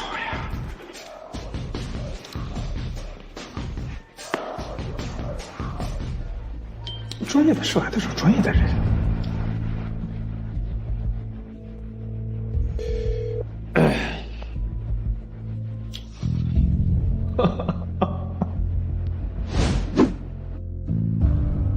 喂，江哥，江湖救急啊！我找一个小姑娘，7、8岁，抱着玩具熊，刚去世没几天。怎么突然要找人呢？哎呀，云小姐安排我去做的。哎，我能不能当上云小姐的奴才，就看这个事儿了啊！哥，帮忙，求你了！你们家的事儿呢，我也略有耳闻。怎么，你真打算继承周爷爷的遗志，给人当奴才啊？啊，当然了！哎，求你了，求你了，求你了！没出息！哎，那是你没见到云小姐，你要是见的比我跪的还快。怎么可能？我们江家可是御营。罢了，看在你爸爸的面子上，帮你一次。哈哈，哥，你真是我亲哥呀！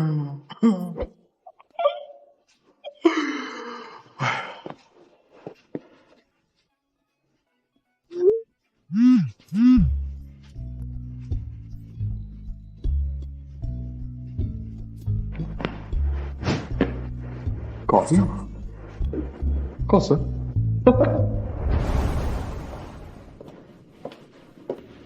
云小姐，找到了。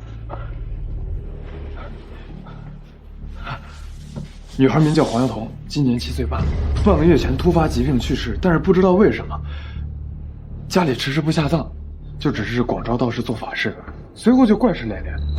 听说最近黄瑶彤的尸体都没了。走吧。走哪儿？皇家法事。哎，云淼小姐，你等等我。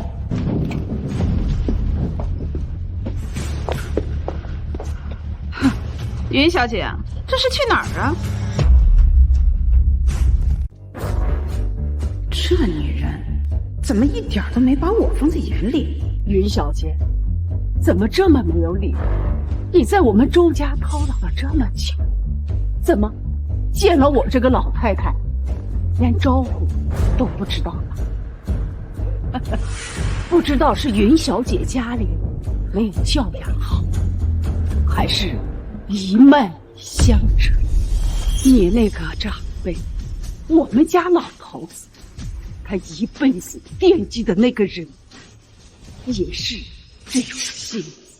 周苍山临了让我成孝，他死了就该你来治。云小姐，我们家老太太问你话呢。妈，您怎么出来了？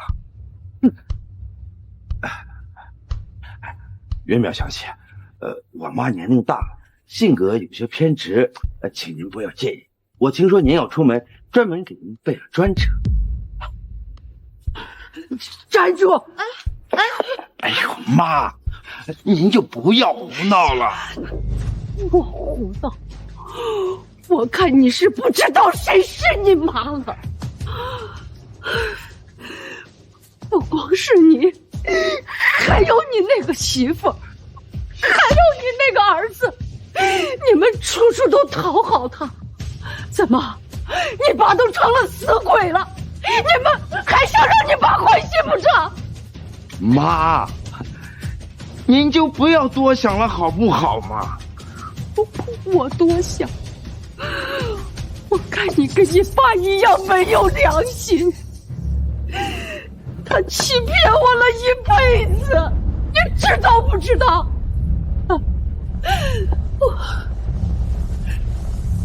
我偏要让他死了，也不得安生。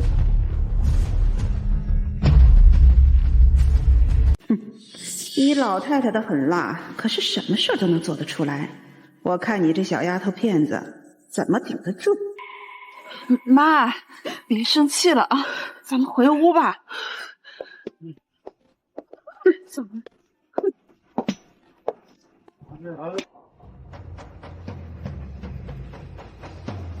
你呀，你赶快去追上云小姐，给她说最近小心一点，姨奶奶不知道干出什么事儿来。哎，还愣着干嘛？跟我去！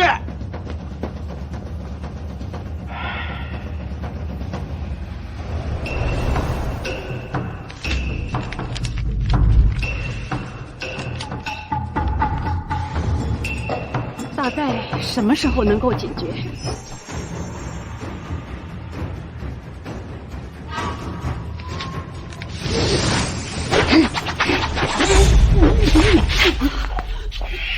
怎么还是不行吗？那怎么办？我花重金请你们来，就是让你们替我解决的。无论如何都要给我解决呀！凌云道长，你给我说句老实话，这事儿你能解决吗？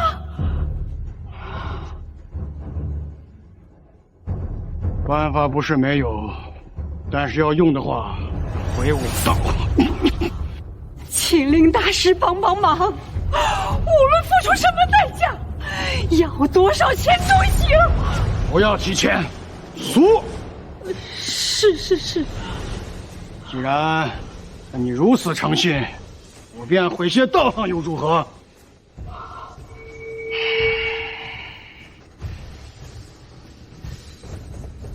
你这道士是做法事，还是作秀啊？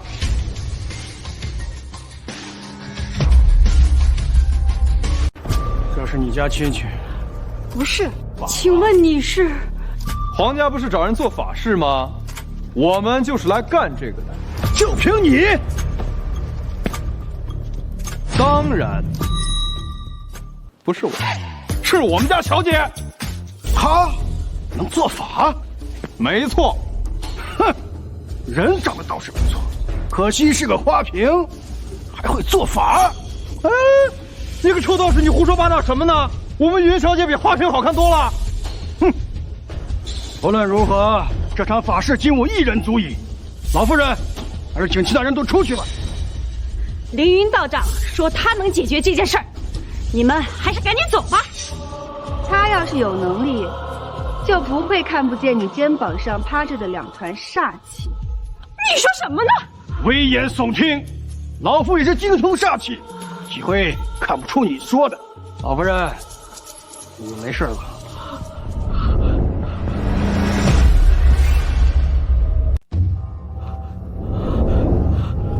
老夫人，你这是怎么了？还能怎么了？害怕了呗。怎么回事？刚刚凌云道士还说那个女的是危言耸听，哎，这会儿怎么都变了？该不会是被那女的说中了吧？唉，凌云道长要是都看不出的话，我可不信这个花瓶有这样的本事。凌云大师加油！我知道他是谁了，他是网络上的那个道员，过来蹭流量的。凌云大师，你没事吧？快拿出你的真本事！这个凌云道人怎么了？不会是害怕了吧？他不会是不行了吧？既然有其他人想要解决问题，那我就先让贤，让其他人也动动手。让他行吗？你放心，他若不行，我再出手稳住局面。你们都给我滚！放了！云小姐，这就是黄家的女主人黄瑶彤的母亲。谁都别走！欣欣，你先回屋，外面的事情你先不要操心。老妖婆，我知道是你害死了瑶瑶，你这个重男轻女的老妖婆，我绝对不会再忍心伤害瑶瑶一点。我忍心。欣欣，你不要激动，医生说你不能激动啊。妈，你又在干什么？咱家还不够乱呀！我干什么？我还不是为了你们老黄家。我今天去烧香，说瑶瑶死了没有投胎，还在家里，这样会影响你的子嗣的。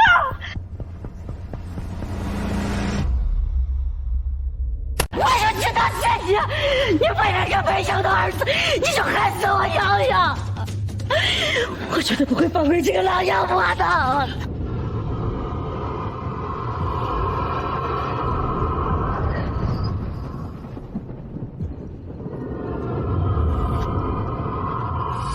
哎呦，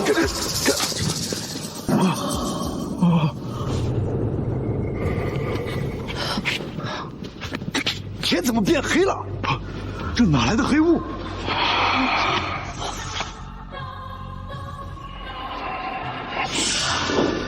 请魂香！你竟然用请魂香！你是要害死我们吗？我没有，我什么都没有做。不是你还会是谁？是你请我们来的，你竟然点请魂香！你是要逼着我们给你家做事吗？是我请的。欣欣，我好想瑶瑶呀！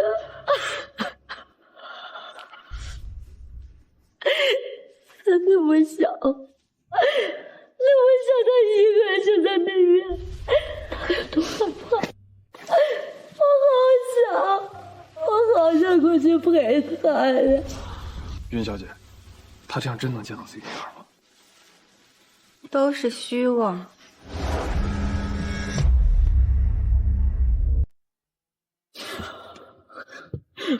欣欣，你别这样，你还有我呢。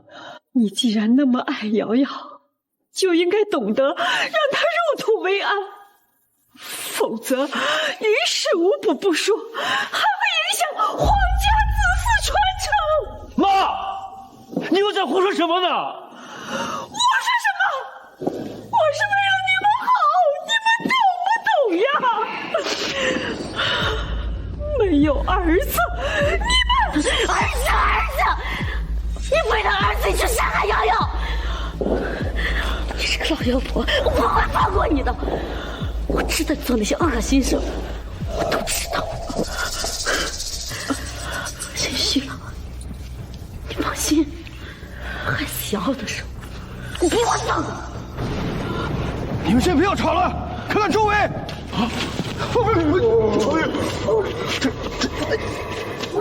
徒儿，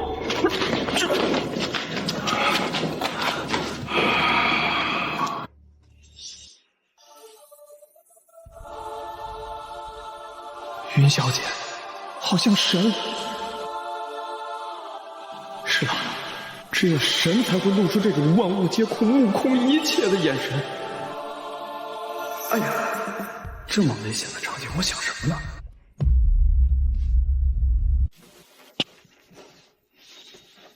爸爸，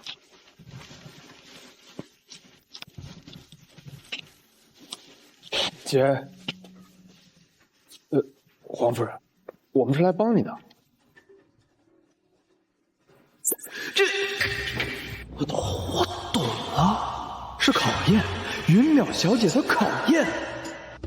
啊，皇夫人，我知道你可能现在不相信我们其实不是来帮你的，我们是来帮黄瑶彤小朋友的。黄瑶彤小朋友生前还有愿望没有实现，我们就是来帮他实现愿望的。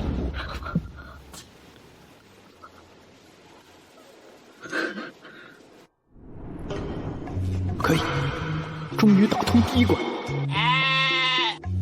他能有什么愿望？对了，他一定希望我杀死人老妖婆给他报仇。老妖婆，我现在会放过你的。哎，皇夫人，您别那么极端。你婆婆其实是瑶瑶的奶奶，她应该不会害她。她怎么可能不会？她巴不得瑶瑶死，好让再给她生个孙子。这个愚昧的老妖婆，一定是你害死了瑶瑶。一定是你害死了瑶瑶！别，黄女士，您别着急。如果凶手真是他，执法队会抓他的。但是现在最关键的事情是要闹清楚瑶瑶到底是怎么死的。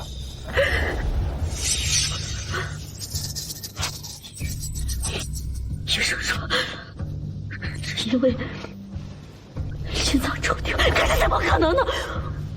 瑶瑶的身体我知道一向健康。我不信，肯定是个老太婆，她给瑶瑶下了药。其实，解剖应该可以看出问题。死于心脏不对，他死之前身上有伤痕吗？没有，我仔细检查过，没有一丝一毫的伤痕。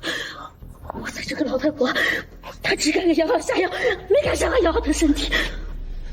死前没有留下，那就是后。你把它放哪里了？我把它放地下室的冰柜。欣欣，你不是说瑶瑶的尸体失踪了吗？我怎么把这话给说出来了？可是刚才不知道为什么，感觉不会说会有很严重的后果。带路。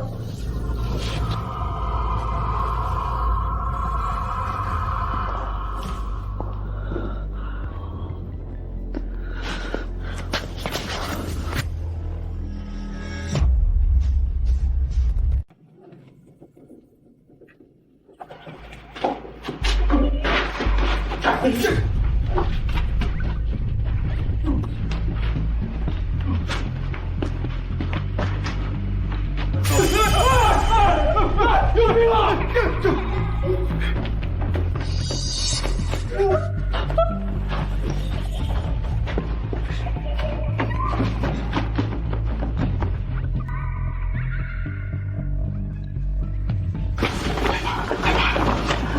到了。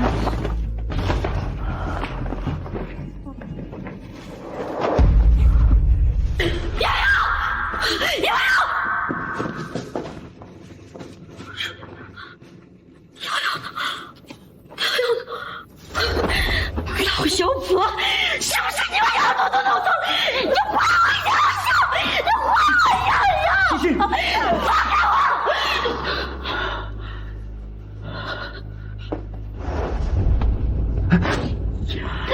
老妖婆，妈，我求你，你把瑶瑶还给我，我不能没有瑶瑶，我求你了。我没有带走瑶瑶，你还不承认？你偏以为我不知道都做了些什么？欣欣，你冷静点。你现在就只有云涛这么一个儿子，我问你，你前面那5个孩子，你看不看女儿啊？都去哪儿了呀？啊！你都知道了什么？我什么都知道。你第一个女儿被你养到了7岁，因为偷吃了一个鸡蛋，被你一媳妇还在桌子上磕死了。第2个女儿刚出生就被你，这不是现在要把他给捏死了？因为你觉得生男孩子必须得吓唬女孩，不准他们投胎到你家。你胡说！我胡说？你前面连续死了5个女儿，又是了什么办法才让袁涛生下来长大的？别说了，别说了！你不怕吗？可是你不害怕吗？你有没有听到婴儿的哭声呀？你听听，妈妈好像在说：“妈妈，我痛！”你听到了吗？云小姐，这儿真的有婴儿的声音啊！他在吓人罢了。这些都是谁告诉你的？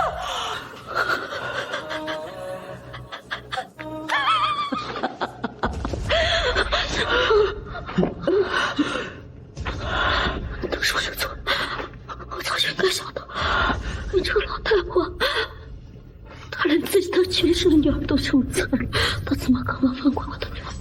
都是我的错，都是我的错，都是我的错！谢谢，你这是做什么？石心，没事。这女人好像还真有大本事在身上。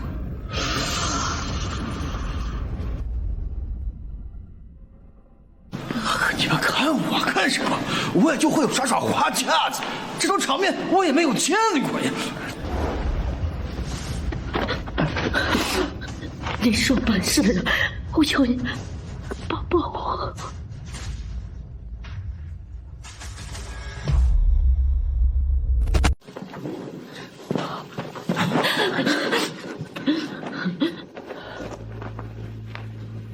想让我帮你，那就回答我的问题。好，你问，我什么都说。你觉得是谁害了你的女儿？当然是这个老妖婆！你是不知道，她每天都在催着我生2胎。我告诉她只想要养1个的时候，她看样子要是多吓人。是啊，连自己亲女儿都敢杀害，这样丧心病狂的人，什么事情做不出来？不是这样的，我妈没有杀人。这请魂香是谁教你点的？不是我点的。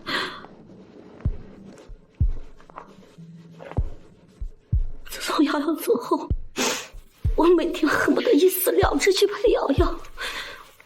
云涛看我太过于痛苦，就烧香祈愿，弄了这根香，说只要点着了，就能看到瑶瑶。不可能啊，云小姐，我查过黄家，黄云涛就没出过家门，他怎么可能去寺庙请香呢？听见了吗？你是骗我的。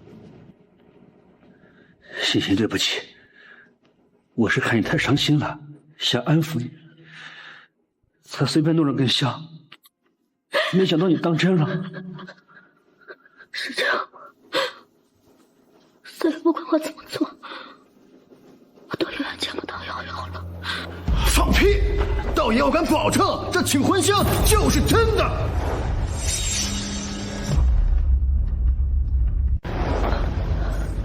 什么？难道袁涛误打误撞弄来的竟然是真的？我也不知道啊。不对啊，先不管这个香是真的还是假的，根据我的调查，自从黄瑶彤小朋友去世之后，你根本就没出过门，除非这个香是你早就准备了。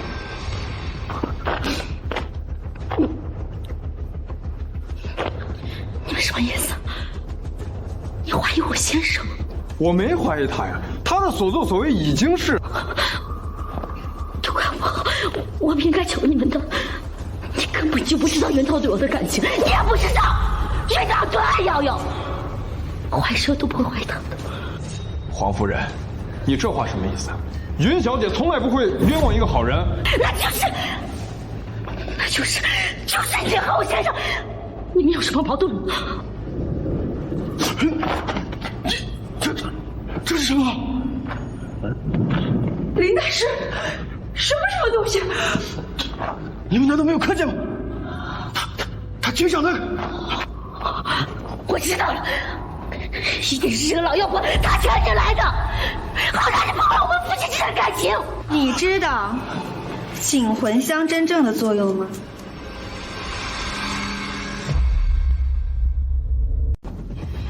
世间并无鬼魂之说，所谓请魂香，请的不过是死者死前存留在天地之间的煞气，而这股煞气会强烈针对杀害死者的凶手。你这什么意思？还没听明白吗？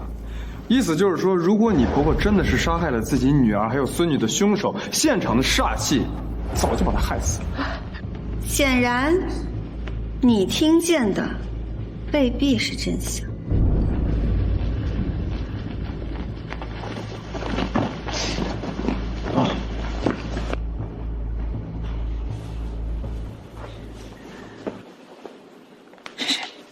别想太多了，我扶你回屋里休息好不好？云鹤，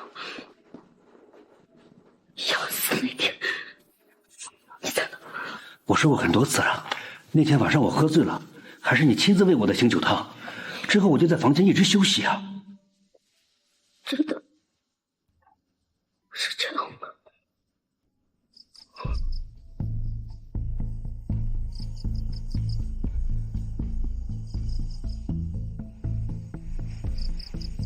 林小姐，接下来事情还没有解决，去查尸体在哪。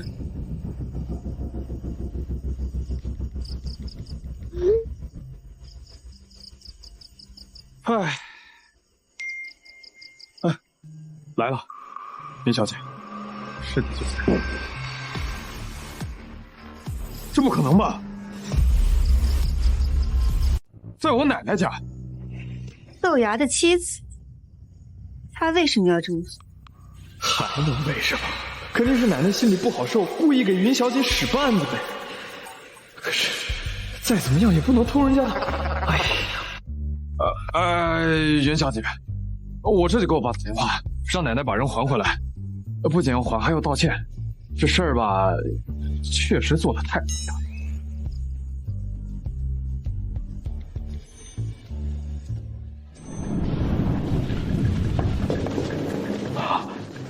妈，您杀人了！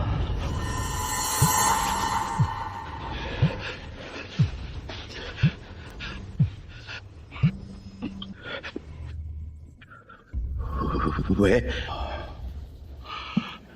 原来如此呀！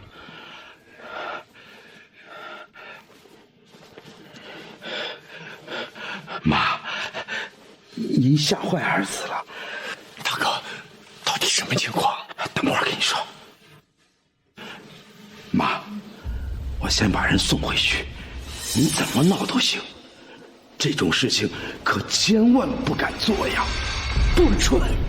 妈，为什么呀？哼，不为什么，我就是不想让那个女人的后代好过。妈，其他事情我都可以答应你，但这件事情不行。放肆！你敢忤逆我！儿子不敢忤逆母亲，可父亲也说过，为父不可不仁，有损阴德的事绝不能做。要我非让你做呢？妈，您还不明白？你真的以为你这样耍小性子就能给云小姐制造什么阻碍吗？妈，没用的。就算我答应了你，云小姐会换其他方法达到自己的目的的。到那个时候，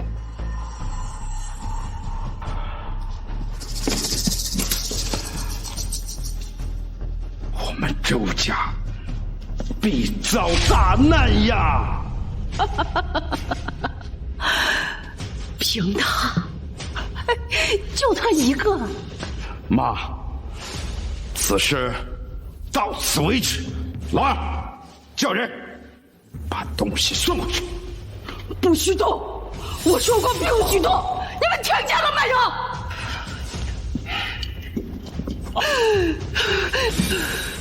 逆子混账，跟你爸一样，没有良心！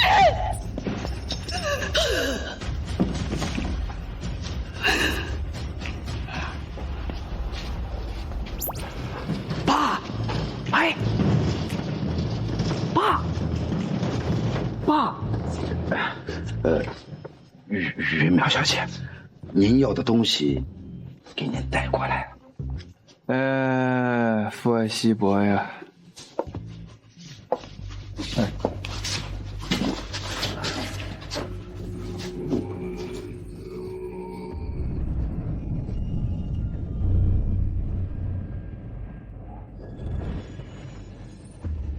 哇，怎么会有钉子呢？哪个畜生干的？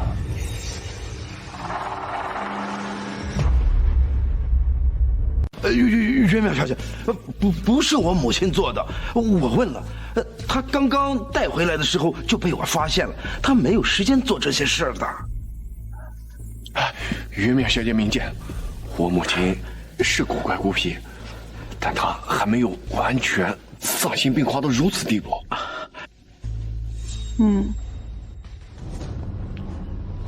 知道他是从哪里带回来的吗？我问过保姆了，是老太太礼拜的时候，路过一个空房间，就发现了这个东西，她觉得好奇，就把它带回去了。于小姐，那我们现在该怎么办？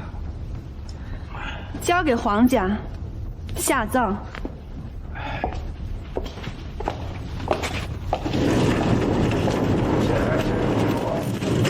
好好伺候云小姐，懂吗？哎呀，懂。怎么，这零花钱又完了？哎，我当然是够了。云淼小姐的用度还差得远呢。知道了，不可怠慢，多给点儿。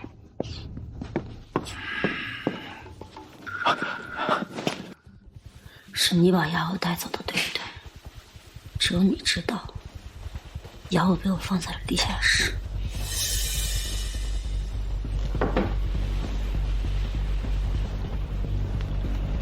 对，是我。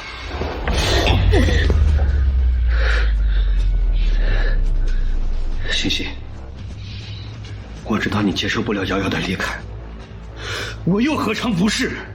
我把瑶瑶带走，是为了让人给她超度。瑶瑶是我的女儿，我不会害她的。那你为什么骗我？说你今晚你也是心眼儿。我没有骗，这件事情我也只是道听途说。你觉得这些是真的吗？真也好，假也好，一切都过去了。你姐姐的事情是过去，可瑶瑶还没有。我知道，如果真的是他做的，我绝不会心软，我绝不会放过害我女儿的凶手。他还是他，我不应该怀疑他的。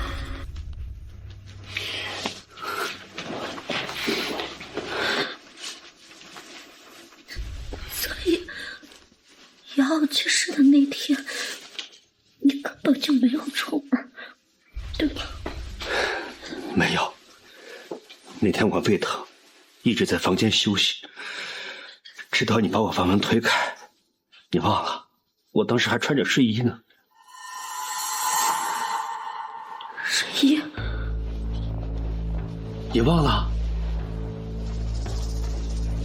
当然没有。好了，欣欣，今天你太累了，去房间睡一会儿吧。不了，你先去睡吧。我去地下室陪瑶瑶。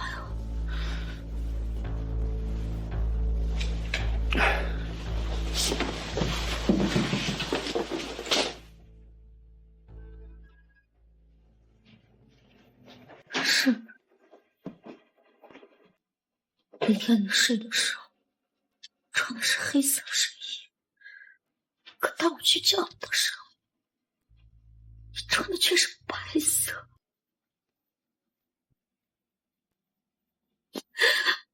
老公，你为什么要骗我？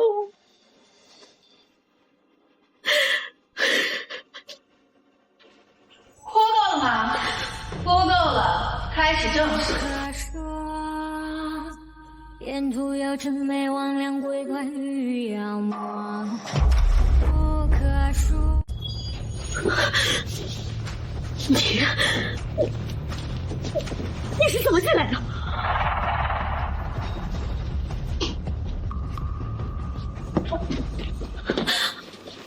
对不起，之前都是我犯错了，所以才说了那些话。我求求你，帮我。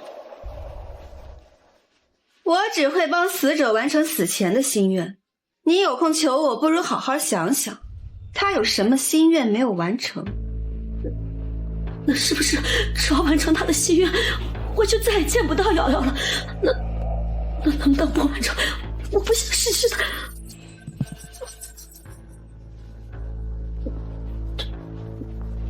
对不起，我又犯错了。瑶去世的突然，他应该也想为自己报仇吧？你觉得是谁害了他？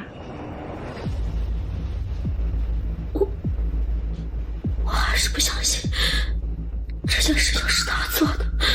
他那么爱瑶瑶，他怎么可能杀死瑶瑶呢？而且他还说过，他这一生他只要我和瑶瑶，只要我们能够幸福。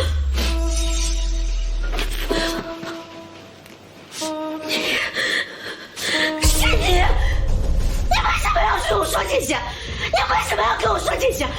是不是你想破坏我们的幸福？傅德清，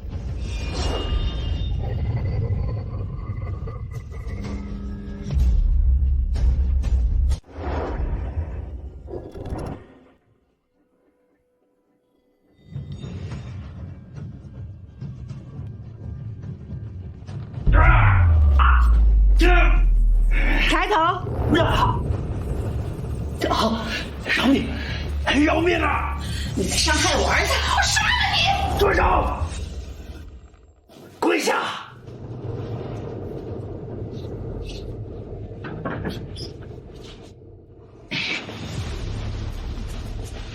化魔！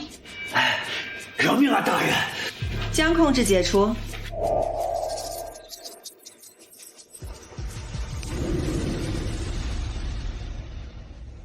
刚才怎么了？大人，饶命啊！作恶多端，杀了吧！大人，求求你，再给我一次机会，再给我一次，我不再害别人了。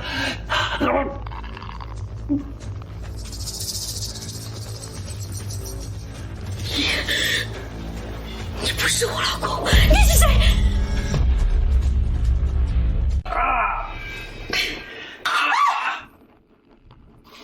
不，我没有罪，你不能杀我，我杀的都是自己的孩子。按道理，你没理由杀我。丧心病。你不能杀我，天道不会放过你的。天道？这是什么东西？自己说。是，我是华魔，本在人间修行，偶尔遇到一个将死之人，他愿意将自己的脸交给我，让我出山，帮他照顾刚过门的妻子。你说的不会是？没错，他就是黄大山。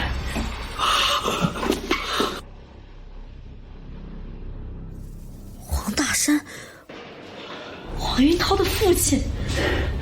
我一直履行着我和黄大山的承诺，可是几十年后，我开始留恋这红尘人间，于是我就想尽办法给他元首。你没那个本事。是，我只是小小的花魔，当然没那个本事。好在我遇到了沈道士，他教给我多少后代寿命的秘法。所以，你去控制你妈，杀了她5个女儿。没错，多少后代的秘法十分痛苦，所以他才会重男轻女。因为每生一个女孩，他都会死去活来一次。继续说。就这样，我成功的流浪了人间。可是我的身体支撑不了多久，于是我又找到了姓沈的道士，他又偷偷教了我一招多少后代的秘法。你怕他，不怕我？他教了我怎么多少后代，所以我就舍弃了之前的身体，脱手了黄云涛。从此，我就以他的身份，堂堂正正的活在世上。所以，跟我在大学相遇，厮守至今的，都是你。我们本来可以幸福生活下去的，直到生下了瑶瑶。你还有脸提瑶瑶？为什么？你为什么要杀死瑶瑶？你不是已经承认了吗？没有，还没有啊！我又遇到了沈道士，他告诉我，说我在人间时间太久了，如果不进行修补，就会又变回花魔。我不要当魔，我要当人，我要当人！所以你就杀了瑶瑶，用来弥补你自己。如果一切顺利的话，你只会觉得是他做的。原来如此，所以你故意告诉我关于你母亲以前所有的事情，这些都是你布的局。没错，一切都在我的计划之中。只可惜，瑶瑶只能帮我勉强支撑。于是我又找到了沈道士，他说，只要我把瑶瑶的尸体给他，他就能够帮我。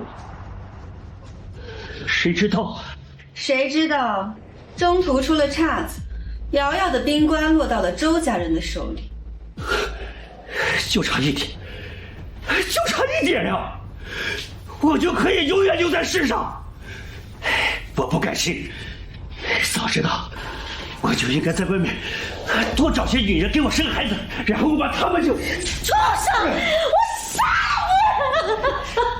你！当然，我杀的都是自己的孩子，按道理你不能杀我。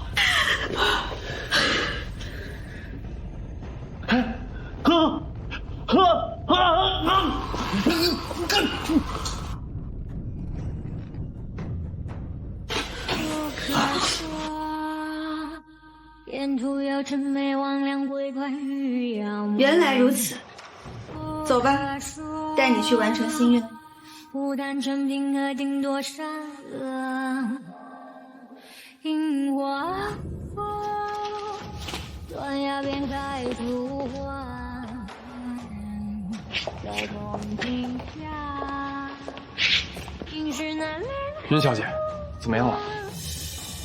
你们周家发现尸体的地方在哪儿？我问一下。喂，爸，发现尸体的。啊，云小姐，问清楚了，是一个叫朝圣堂的组织干的，他们经常集结，据说幕后老大姓沈。沈样之。还不确定，但是极有可能。仔细想想，无论是孙家的悲剧还是黄家的悲剧，这个人都是在暗中策划的。他不会是什么幕后老大吧？走吧。啊，去哪儿？去杀人。我这就叫我爸姐姐。用不着。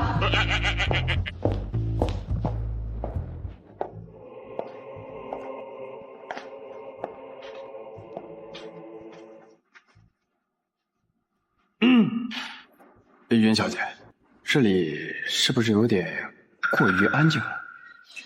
他们跑了。哦，确实，整个教堂跑得干干净净，需不需要派人去追踪？你追不到，跟着。哎，不是云小姐，咱们不能这么轻易就放弃。稍后你来负责，把这里烧了。啊！把这里都烧了？不敢。不是不敢，我只是觉得您的行事作风还是这么捉摸不透。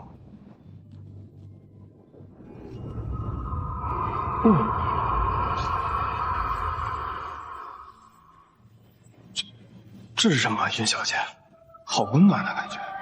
心愿达成，执念圆满，便是如此。啊？我读书少，没听懂。意思是，你可以留在我身边了。真的？你和豆芽很不一样。啊？哪里不一样？是我不够细心，伺候的不够好吗？性情。对了，云小姐，您刚说我可以留在您身边了，是真的吧？真的。太好了，那就是说我经过了考验。从你这些天的表现，显然没有。那你为什么留我在你身边？你的性格适合帮我办事。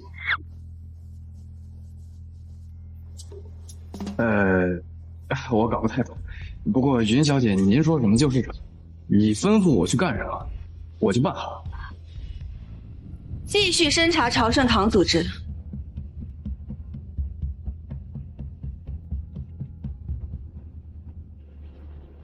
喂，江哥，再帮我查一次朝圣堂，求你了。查不了。啊？不是，你帮人帮到底呀！求你了，江哥。朝圣堂背后的沈先生很厉害。那如果我非要查呢？你们周家惹不起。不过如果是云淼小姐要查的话，可以。云淼小姐惹得起？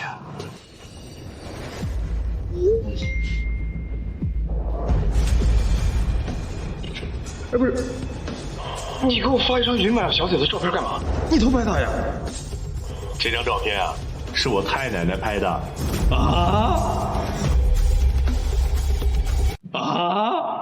你太奶奶不都去世很多年了吗？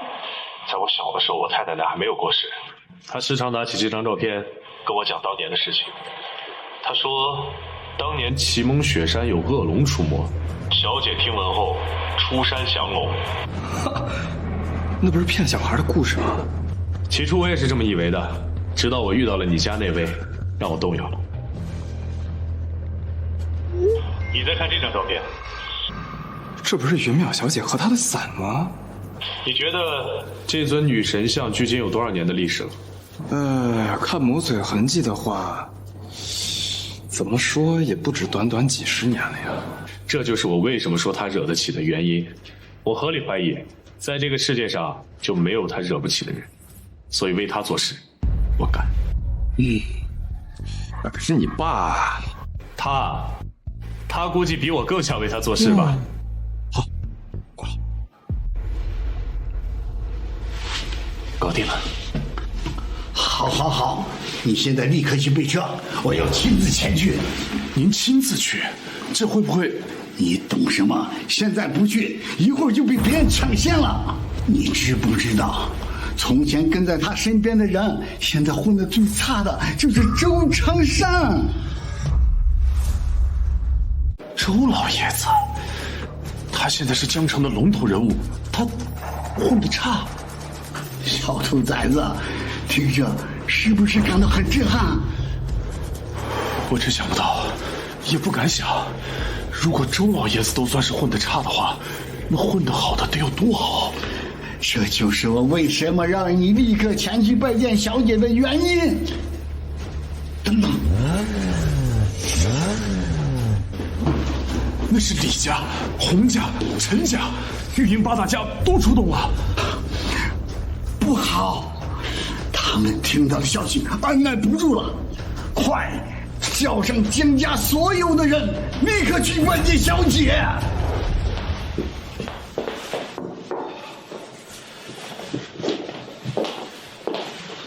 明月小姐，您快坐。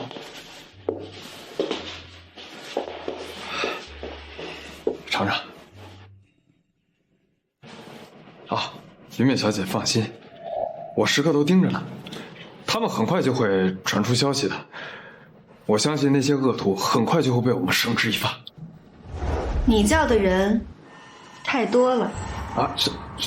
什么叫的人？我就只叫了江晴一个人啊！玉营八大家同气连枝，一家知道就都知道了。什么玉营八大家？您在说什么呀？来了。